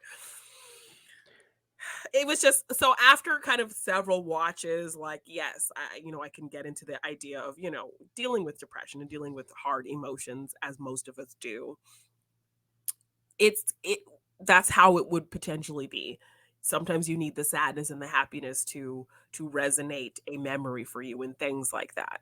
When I actually made a video of Jalen's kind of big moment with Okoye in the park, and a lot of people were commenting that's a core memory. That's a core memory because of Inside Out. So, I've come to appreciate like what it's depicting and kind of explaining such a very developed and difficult concept to children in a really intelligent way. So as a film, as a story, I think it's very intelligent in that sense. But in my first time watch and like just in general, it's still very hard to get through that first kind of half of the movie where Sadness is just torturing Riley and embarrassing her in front of class and making her be sad and depressed and yell at her parents and and just like how this child is being affected and we're seeing it affect this child. It's very just difficult for me to watch, and it gets me very annoyed. So sorry, my rant is over. You can actually talk about this movie from the enjoyable aspect of it. Oh, but everything you've said there is why I enjoy and appreciate this movie. Yeah. Because it is the absolute perfect way of teaching children Yes, about I agree. mental struggles. I agree. It's the absolute perfect way of teaching children about their emotions. And it's not just a kids' movie. Like at this point in Pixar's run, Yeah. you had your sequels, you had your Finding Dory's, your Monsters Universities, your Cars 2s, and it felt like, wait a minute, are we just doing sequels to what we did before now? Are we going to do anything Not original? coming up with something original and new, because that's kind of And what they exactly. laid their groundwork on. And then out of nowhere, they come out with such an outstandingly original movie as Inside Out. That's a reason that I appreciate it this much as well, because it gave me faith in Pixar again. Not that I should have ever lost faith, but you had Toy Story 3 as well, only a few years before this, and it really felt like a sequel-heavy time. But I just love it. I just love it for that. Any movie that can show such a really intelligent way of dealing with and teaching people about mental struggles and internal emotional struggles deserves credit. And this one in particular for being open to doing that for fairly young children as well. Like you could show a 9-year-old Inside Out and they'd understand everything that was going on. It's incredibly sad at times. I know it's silly, but Bing Bong's death is ridiculously depressing. Yeah. You It's know, just like it's because like we all kind of have had that point where we realize we were having to let go of our childhood, and that moment is very difficult. it's massively difficult, and all the more impressive for it. While a movie like A Bug's Life, I just kind of love. It's more of a surface level kind of thing. Yeah, but this I goes love for deeper, and I nostalgia get that. reasons. This is way deeper. Yeah. This is way deeper, and it's a female coming of age movie, Yes. which I also obviously enjoy, don't I? Yes. Yes. And Riley's dad has a great mustache. He does. But I really do like Inside Out, and it's weird because the first time I saw it, I was on a plane. Oh, really? Okay. It's Not a strange. theater, not on streaming, but on a Not a plane. cinema. No, on a plane. I really do. I really like Inside Out. It had to be on here. It I had to get be on that. here. I get why Position. people love it. I get, I appreciate what it does. I appreciate the story it tells, but it's just very difficult to see a child go through that. And so it's just like, stop touching it. That was my What sadness initial does that to reaction. you, Jeannine? I know, and it does. And I've been through that. So just seeing that happen, and like it just makes me frustrated. you know, It's it's what makes it frustrating. so good. That's what Yes. makes it so Okay. good. Yeah. I can get that. I can get behind your ideas, your thought process. Your number 2, Jeannine? My number 2 is Toy Story 3. Toy Story 3. I will admit now there is not a Toy Story movie. Out of 4 Toy Story Wow. movies, there is not a Toy Story movie on my list. I enjoy all the Toy Story movies. Me too. I think actually Toy Story, the first one, might be my least favorite Toy Story movie. But that's still Really? great. Might be. Oh, wow. Okay. Might be. I mean, it's been ages since I have seen it. Toy Story 2 was one I'd always watch. I really like Toy Story 2. I think that's a lot of people's least favorite. I would I say. really like Toy Story 2. I know. I like all of them. Al's Toy Barn and all the weirdness. Yeah. Al's really strange. Yeah. Stinky Pete and Jesse and everybody. It's great. But Toy Story 3, Yeah. yes. I love kind of that bigger picture Woody realizing that he's not just some random cowboy toy. Like he's the star of a thing. Yeah. I like that. Toy Story But no, 3 is Toy a Story great return. 3, it has great emotion. It's a very yes, Toy Story 4 exists and I don't hate it. I enjoy Toy Story 4. I like that it kind of ties up Woody's full circle because what Woody realizes purpose is what we've seen him do for 3 other movies. So just the emotion in this movie, the scene, like I remember watching this in theaters and I was crying at the end when they're all about to, go in the incinerator, like just the emotion I felt in that moment.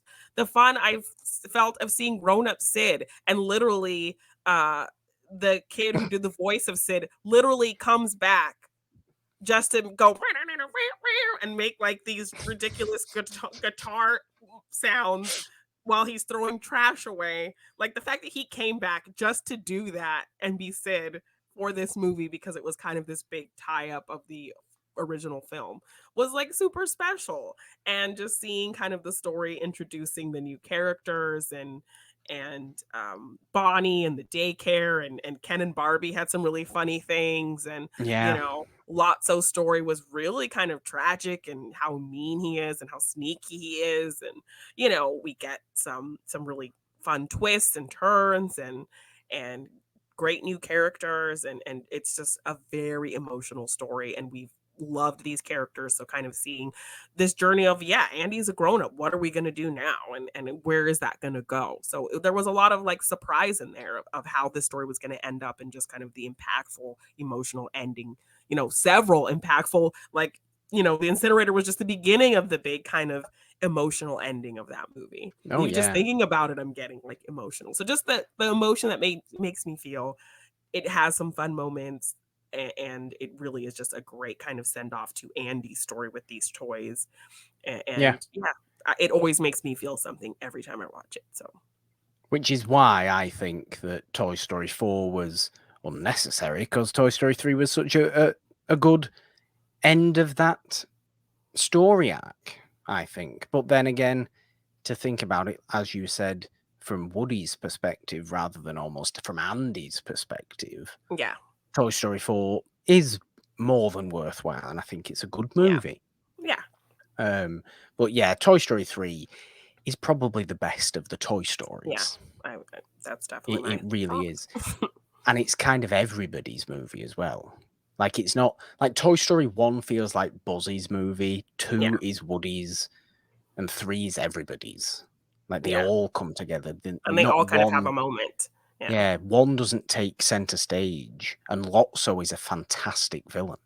Yeah. For being tragic, as you said. He better than Stinky Pete, who is kind of just evil. Yeah. And, you know, Sid, who, again, is kind of just evil. Yeah. And now he's a garbage man. And now he's a garbage man. And he's off to college, and he's a garbage man. Like, but, you know, that's kind of realistic to how he would have ended up. Garbage men make decent money. Yeah. Like, Sid wouldn't have gone to college. He would have just, got a job. But Sid does like garbage, to be fair. He does like throwing trash together.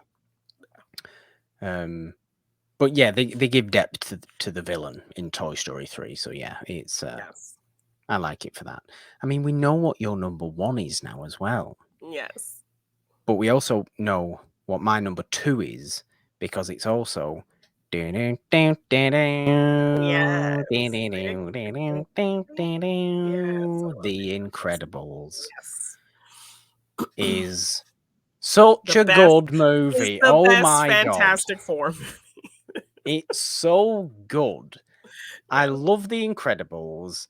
I used to play the licensed PlayStation 2 The Incredibles game all the damn time. It's so difficult. I never completed that game, and if I turned it on now to play, I would not be able to get anywhere close to completing that game. For Twitch, you might have to just kind of get back into it. That would be. I don't know, because I just get really frustrated. Oh, for God's sake, Bob, throw the damn robot over there. I'm pressing the right buttons, Bob.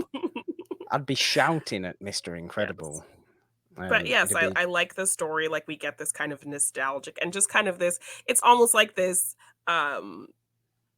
Batman the Animated Series type world where you feel like you're in like it's the set 50s, in the 60s. But but it's still not fully kind of, but you still kind of have this high-tech technology. So it's really not specified, but you definitely get this kind of 60s I think it is. I think it is actually specified. I think it is like 1962. It's just a very because I don't know that they ever showed like an actual year. I think it just I think on the newspapers, you know, on like on the newspaper articles. Newspaper articles they have. I'm pretty sure it's the early 60s. But obviously the superheroes are kind of hyped up on technology as you would expect them to be. So that's why I didn't know if it was kind of like I didn't know if it was kind of like a Batman animated series situation where that definitely feels like a 50s kind of world, but you are also dealing with this kind of high tech and they don't really specify what area you're in, but everything from the clothes to, you know, the buildings and all, you know, fit a style. I think there's very little I could say about The Incredibles that most people don't just know and agree with anyway. Like I said, it is the best Fantastic Four movie. It is a phenomenally put together superhero movie. Yes. A phenomenal family movie. Just it is. I mean, it's Pixar's first kind of human being movie. Yeah, and like losing your purpose and like what do you, you know, kind of seeing, you know, what you feel like you're worth. Like, you know, you have this great family, but you're too busy kind of seeking your glory days because you feel like that's all you have. And you're kind it's of just missing full out. of such kind. I don't like using the word iconic, but it's full of those moments that you can just. It's a type of movie that it's like Shrek. You could just recite so much of it just out of joy of watching. I mean, best scene ever Where's my super suit? Why It do is. you need to know? It is. Tell me what my suit is, Everybody woman. loves it. Everybody loves Frozone. Everybody I loves am the everybody. greatest good you're ever gonna get. Like, honey, thank you. You're the best. I wish Honey would have been in it, The Incredibles 2. I know. You know, We I just think got that a was a missed voice. opportunity. Yeah. Why do you Um, need to know? Like, yes, the best. Tell me where my but suit is, woman. So good. That's so good. even, even Syndrome as a villain, as a spurned Yeah. fan, says a lot. I mean, it says a lot even more these days, doesn't it? That, a Yeah. I think that's spurned why fan of something. a lot of people make talk about Iron Man 3 is basically just the Incredibles. Oh, kinda. There are some parallels there. There are. Little bit. Yeah. But, to look on that kind of idea for a super villain angle is really apt and Yeah. really interesting, and it Mhm. fits together. It works so well. But mostly it's just an incredibly fun action movie. And it's And I funny love it for too. that. It's hilarious as well. It gave the world Edna mode, Yes. which should not be, And like it builds that world. discredited. Yeah, and it's builds that world of superheroes. Like people don't think about where their costumes come from. And like her whole Yeah. kind of ideology about capes and that makes a It's lot of got great sense. Yeah. lore. Yeah. It's a really interesting, when you get to the island, it becomes a spy thriller kind of Yes, and the music thing. very kind of like The 60s music kinda. is Yeah, outstanding. The yes, music like is absolutely outstanding. That yeah. is what sets, I think, my top 2, The to be the animation top 2. style, the sets, like how they design, like how the houses look and the buildings, like in the cars and Yeah. everything. It just looks very cool and like of that kind of fun era of time, of fashion, everything. So, yeah, really love everything about that movie. When a Pixar movie has great music, it just elevates Mhm. it for me. That's why most of mine. I mean, Inside Out does have great music as well. Bum, bum, ba-da-bum, bum, ba-dum, ba-dum, bum. It's Yeah, I not like Inside Out's music. necessarily what I remember most about Inside Out, what draws me to Inside Out most. So that's the kind of anomaly in my list, Yeah. because the rest of Mhm. them, you think Coco is basically all about music. Yeah. Bugs Life, I think, has great music. The Including your Incredibles favorite is Randy Newman just song. I'm exactly. a bird. The Incredibles has outstanding music Yes. that I think is only topped by the music in my number 1 movie. Oh, okay. But I adore The Me too. Incredibles It's great. deeply. I mean, I'm surprised Finding Nemo hasn't made it onto either of I our lists, know. And it's because it's honorable mention for also me. It's great. It's very hard. so good. Ratatouille, A Bug's Life, and that one were all kind of just Not on the Cars, though. outliers. Not Cars, though.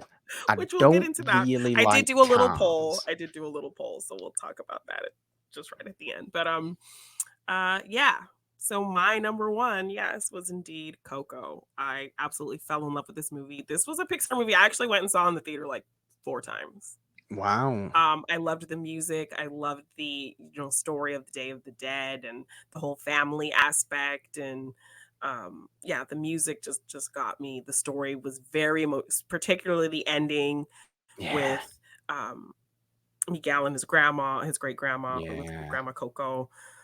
Uh, like had me in tears. Just how the Heavy. animation looked, the authenticity of the world they built, and kind of going there and really depicting, the history of kind of this tradition and what how Yeah. important it is, and like Inside Out taught kids about emotion. This movie taught kids about death and Oh, yeah. kind of just this beautiful idea of like this is the one day we can you know let them know that we remember them and remember me and all of that whole kind of story of just remembering the people that we've lost. And so that just hit a huge nerve for me, and just the colors of it. And I love all the songs, and a great kind of twist too with our villain happening in this one. Yeah, but one that you almost see coming, Yeah. because you're half expecting, Miguel's looking up to Ernesto de la Cruz a frightening amount in this movie. Yeah. Something's going to go wrong with him. Yes, but then like the twist of it, the fact that he's been traveling with his, his relative this whole time, and he didn't realize, and when they learn that they're related, and like the joy they have, and it's just, that movie just hits so many emotions for me. It's funny, it's sweet, it's beautiful to look at. It really depicts a culture really well. At my old job, every year there was a cupcake competition with each department, and you'd have to pick a theme, and this theme was Disney. So I was like, can we do Coco, please? And we made these beautiful Coco cupcakes that like fit the theme really well. Like one of our coworkers like made a guitar, like they had a guitar, they painted it like it looked like Miguel's like version of Dela Cruz's guitar, like handmade. We made our cupcakes look like all the orange flowers with glitter and like coconut to be the flower. It was pina colada flavor. We had flowers everywhere. We spelled out Coco like in the colored letters. Like, I posted a picture of them, and Lee Unkrich, the director, like I think both of the directors actually like commented and said, "Oh my gosh, these are great. I hope you win." And of course, we didn't win. The people who beat us bought their Trolls cupcakes. It's not even, I think it was, I don't know if it was, yeah, they bought Trolls cupcakes. Yes, which is not even Disney. Trolls. Of all stupid animated movies, Trolls, really? Yes. So I can't remember if it was animated or it was just Disney, because Trolls isn't even Disney. But I remember like at the housekeeping department like brought Trolls cupcakes that I saw at the grocery store like a week ago. So they like totally cheated.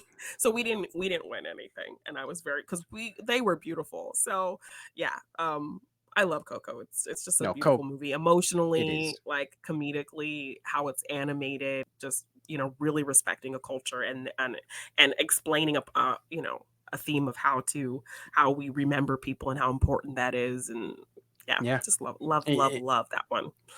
As a remembering the dead movie, it's unbeaten. It's outstanding for that.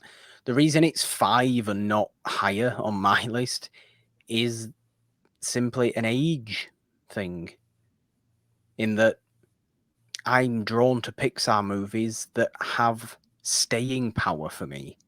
Okay. And it's not old enough to have staying power yet. Yes. It's I didn't see it as a 4-year-old, as a 6-year-old, as a 9-year-old, and it stayed with me up until this point. But it might actually be the best made Pixar movie. Yeah. And the best looking. Yeah. Out of all that I've seen. It from an emotional point as well, it's so impressive. I mean, I've never really been into, and I know it's a cultural thing, and it's a phenomenal movie for Mexicans. And even the opening, doing the Disney theme with the castle with a mariachi band was like, it just made my heart smile. It's like so hard. So, I mean, I've never been into the idea of all this. Family comes before everything. We don't keep secrets from family. Your family is your entire life and all this business. And like, you're not allowed to have these interests, and exactly, you're not allowed to have interests that are outside of the family. It's like, I couldn't disagree with that more. Yes, your family is there to love you, support you, and you are there to love them and support them. But if there's someone in your family you don't like, it is within your right to go, bye. Yeah. Get out my life. I don't want to deal with you. Just because they're your family doesn't mean you can't do that. Yeah. Great. But again, that's Latin American culture, isn't it? It's incredibly family orientated. Yeah. which makes sense for this movie. But as a respecting and remembering those that have passed on, it's outstanding. Yeah, and the It is music is so outstanding as good a as movie. well. Yeah, love the music. Yeah.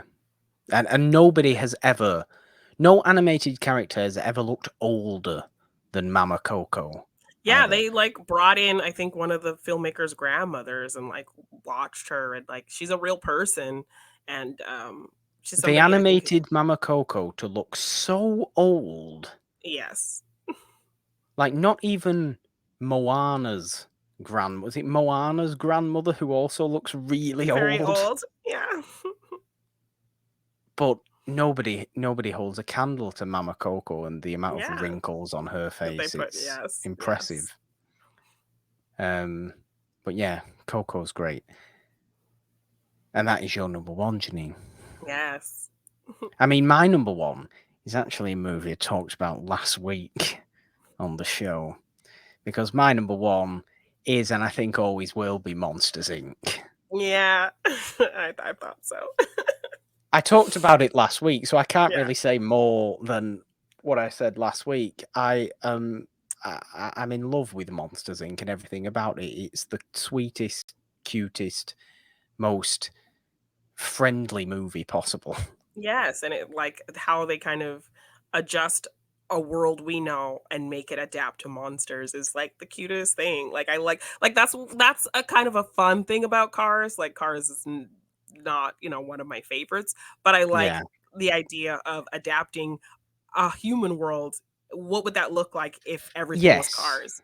Yeah. So I think Cars Land just if Cars Land didn't exist, I don't think I would care at all about Cars. Yeah, But the Cars theming in Land Cars Land is is kind of so great. amazing that you kind of Yeah. appreciate what Cars was able to do. So yeah, I 100%. like that they create a world like what would our world look like if everything was monsters? And I love the world they build and these characters and that, there's a factory of getting scares and just that whole story is just really Exactly. smart and fun and how they put the spin on it at the end so that monsters don't have to be scary. Like, it's great. It's facing your fears. It's realizing that, it's opening children up to not be afraid of monsters, which I think Yeah, I love is that. kind of great as well. And the journey that, Mike and Sully go on. Mike, you spoke about Mike before. Mike's a ridiculously optimistic character, and I just Yeah. love it when he snaps in Yeah. Monsters, Inc. and he just goes, "I've had enough of everything. I'm mad with you now." And then he Yeah. just goes and sulks for like 10 minutes. Yeah. And they're in the frozen wasteland, and John Yes. Ratzenberger's there because he's actually in Yes. this He movie. gives you, don't eat the yellow snow. But it's Oh, lemon. don't worry, the lemon. Thanks, Ratzenberger. Yeah. Thank you. Waternoose is a great villain. Yes. Corrupt system. James Coburn. Yeah. Kind of oppressing the workforce attitude that Monsters Inc. has as well. Yeah. I appreciate it for being a little bit of a take down evil corporations type Yes. movie. Yeah. And there's everything about Monsters Inc. I just love. Boo is just particularly cute. Yes, and that's like the emotional moments with her and Sully. Oh, just Yeah. yeah, so Giddy. sweet. Yeah, It's love that. It tears at your heartstrings. Yes. It really, really does. Great pick. But I spoke about Monsters Inc. last week. So any more that you have to say, Randall's terrifying. Yes. Is basically the only But other thing that I have to say. And also, like I mentioned, yes, in Monsters University, we see how he got that squint. Like he wasn't always evil, and then he took his glasses off. Like as soon as he takes his glasses, and he just does that squinty, evil Randall face. It's hilarious. And there's no better Pixar supporting character ever than Roz. Yeah. Who endless impressions can be done of. Yes. I'm watching you, Wazowski. Yes, it's great. And then she ends up being the lead of the whole thing. Yeah, she ends up kind of being the hero at the end. So, yeah, great picks. Pixar is just wonderful and hard not to pick a lot of things. Like, yeah, I love Yeah. Ratatouille.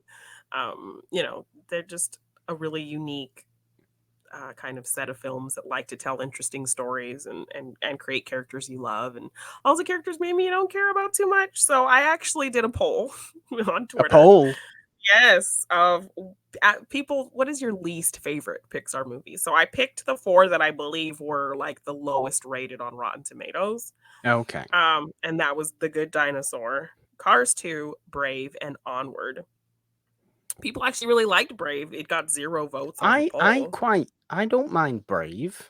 I mean, it's not one I ever feel like revisiting all Scottish. that much, Because it doesn't so feel like a Pixar movie, it feels like a yeah, Disney I think movie. that's what That's it why. is. Like, is she the only Pixar Disney princess? Yes. Yeah. That's why, yes, That's why she's it from feels the like a Disney that's movie. and then that's why they make that joke in Wreck-It Ralph. They make a joke about that Yes. in Wreck-It Ralph too, "Oh, she's from the other studio," or whatever they say. Exactly. Because she, like, says a bunch of stuff in her accent, nobody understands her, and they're like, "Oh, she's from the other studio." Um, Exactly.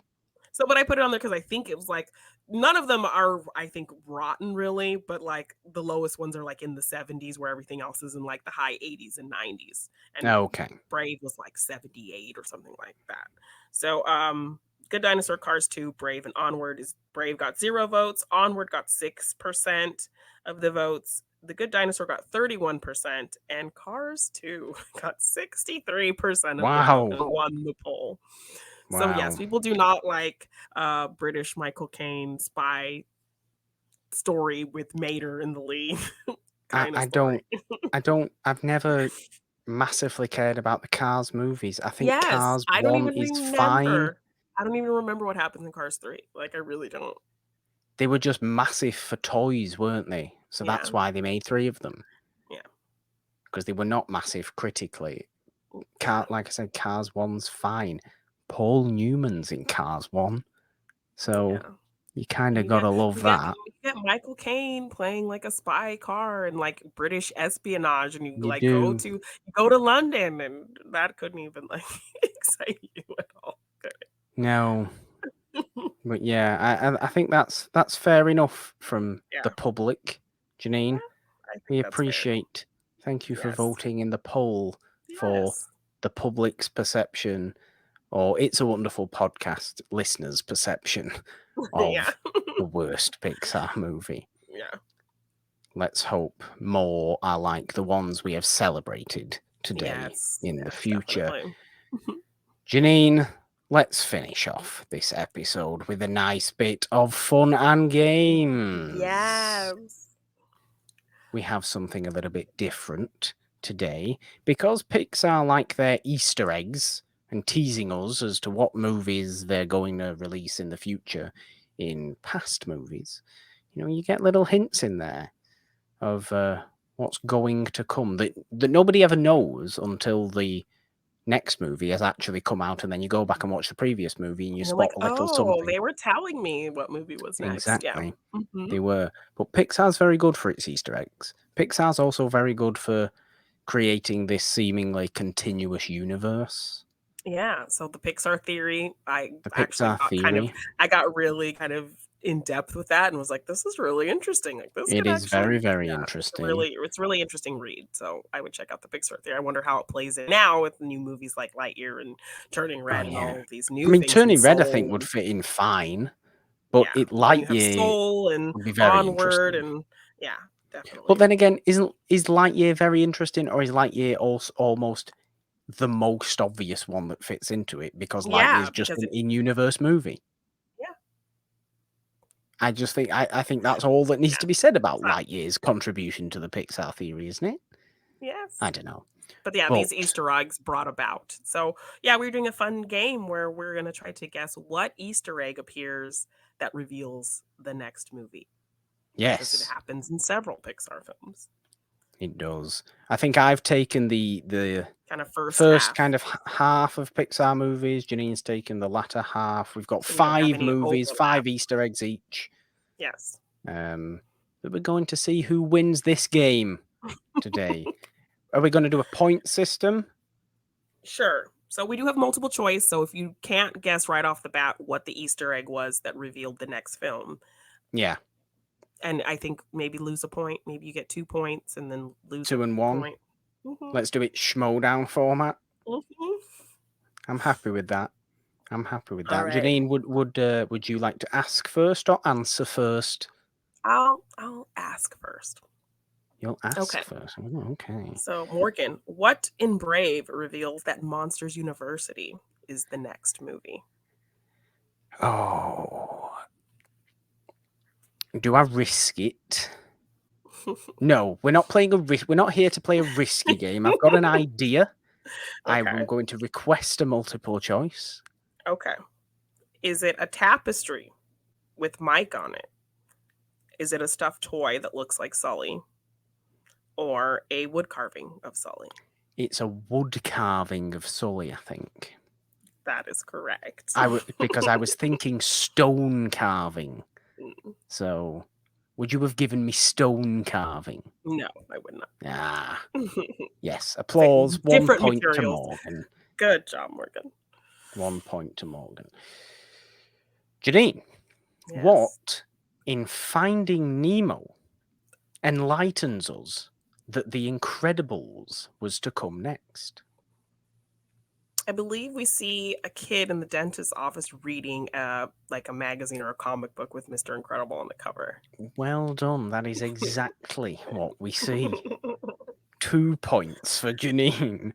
Jeannine's won this game No. already. I definitely don't know if I remember any of the older ones. Okay, what Easter egg in Monsters University reveals that the good dinosaur is next? God. Yes, give me the. I've got no idea. Give me the multiple. Is it A, an Arlo the dinosaur toy seen in a bedroom? That would make sense. B, a poster of dinosaurs? Or is it C, a picture of the dino extinction in Riley's history book?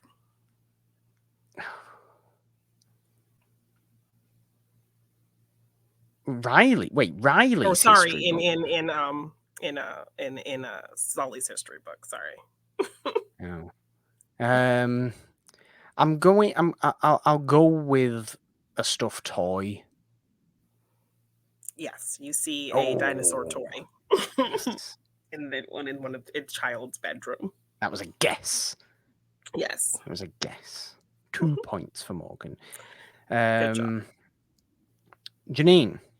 1 point for Morgan. You went to multiple choice. 2 points in total. Mm. I'll have you know. Jeannine, what Easter egg from the movie Up is seen in WALL-E?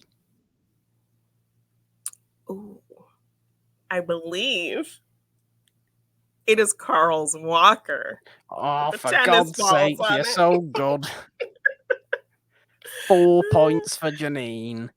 4 points for Gryffindor. Yes. Right. You are going to get all of these. Okay. What Easter egg in Coco reveals that Incredibles 2 is next? I have not a single idea. Not a single idea what was in Coco. That go on, multiple choice me. Okay. Is it a Mr. Incredibles doll? It is a Incredibles 2 movie poster, or a plate of Jack Jack's cookies on someone's ofrenda? Oh. I mean, the cookies sound most plausible, but also a Mr. Incredible poster would be a good tease. Let's go for the poster. Yes, when he's in the land of the dead, you actually see a poster, but they're skeleton versions of them on the poster. Okay. Yeah. I like that. Okay.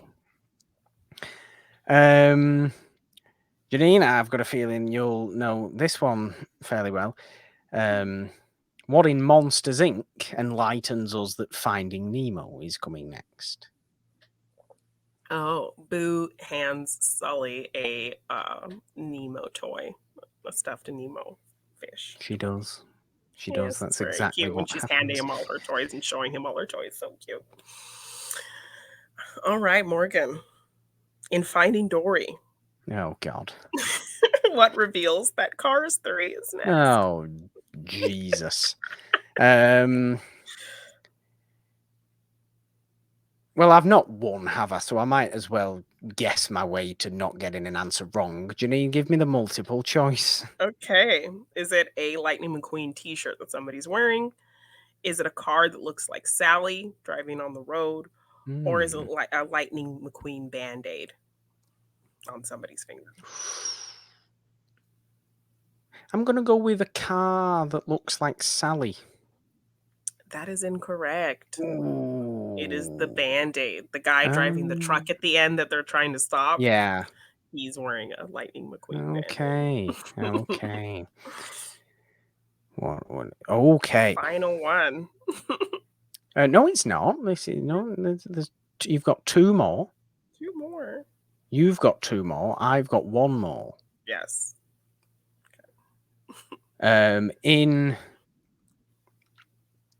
Well, there's two options you can have here. Okay. So, in Ratatouille,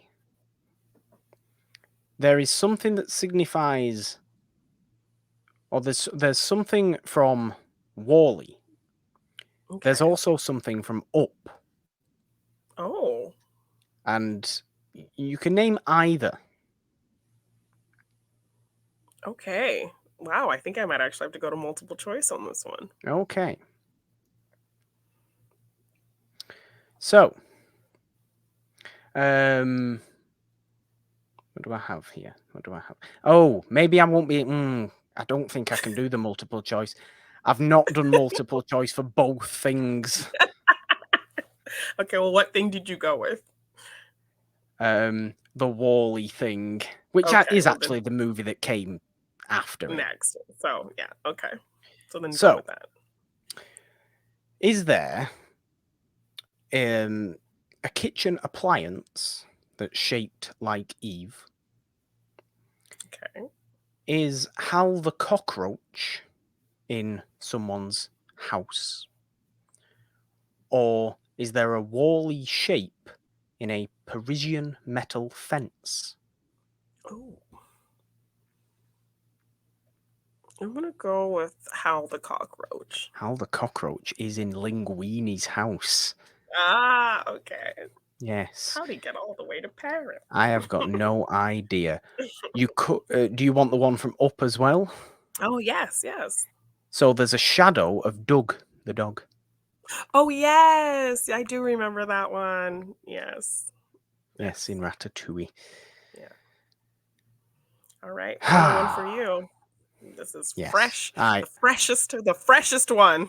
I have still lost this week's game. Okay. Well, you recently watched Turning Red. So I did. It's the freshest one. I don't know what's coming next, though. Reveals that Lightyear is next. Oh, yeah, well, Lightyear, that would be the right one, wouldn't it?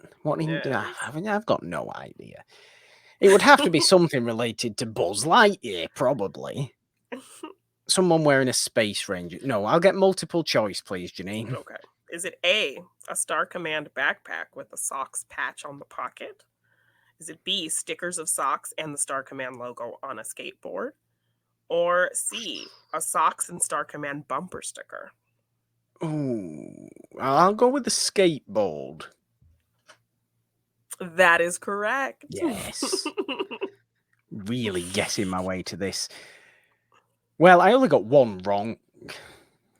True. So that was quite good. Yes. Well done me. That's called strategy, that, Jeannine. Yes, yes. Damage Very limitation. Smart. That's what that's Very called. Smart. Your final one is what in The Incredibles signifies that Cars is coming next?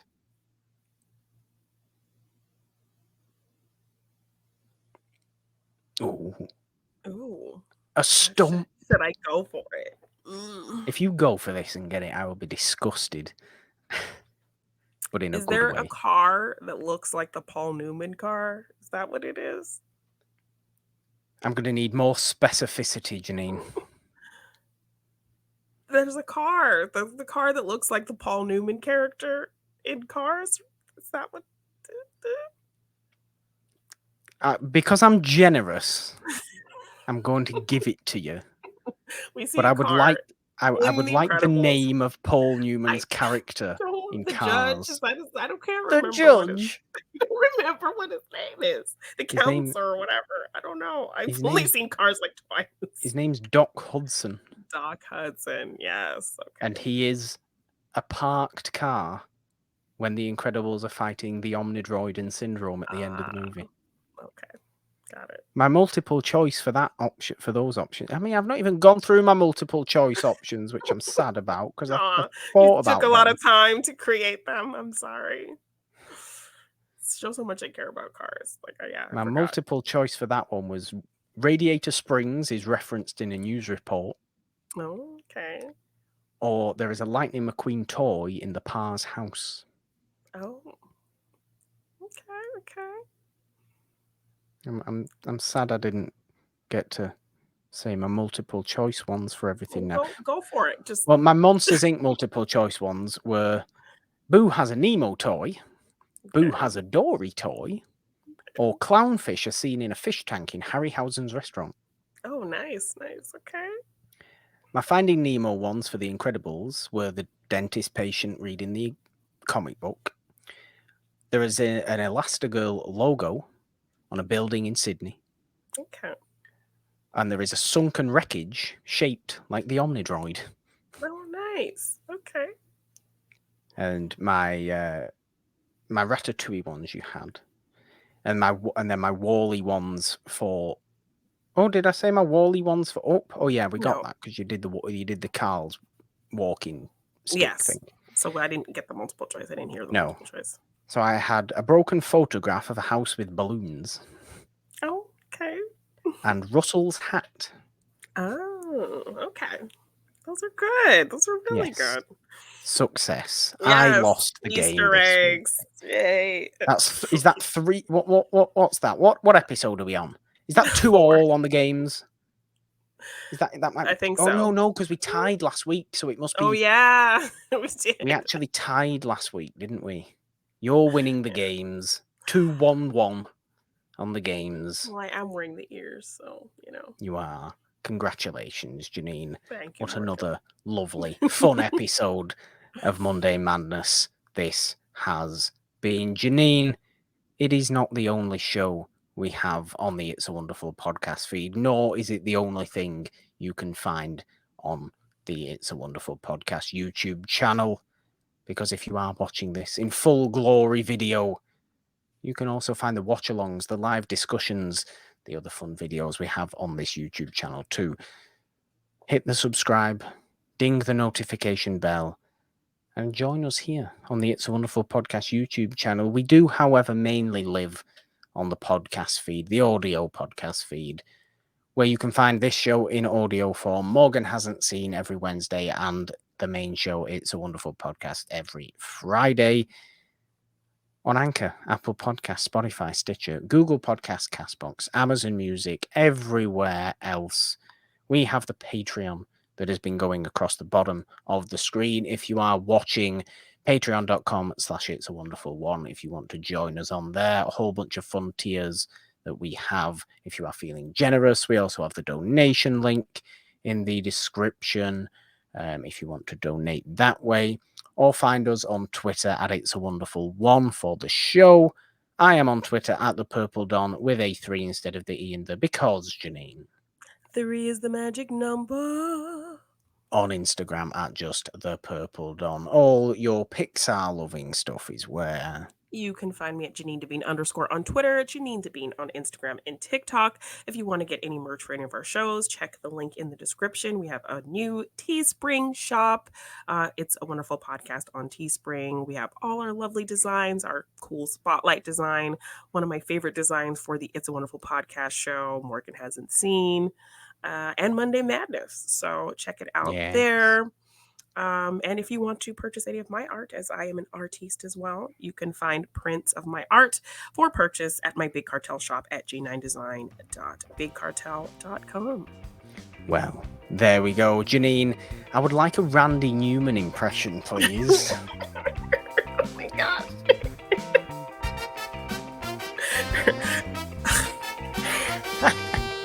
I'm a 3, I'm a 2, I'm a 1. Bye. Oh my god. I don't even know. I do not even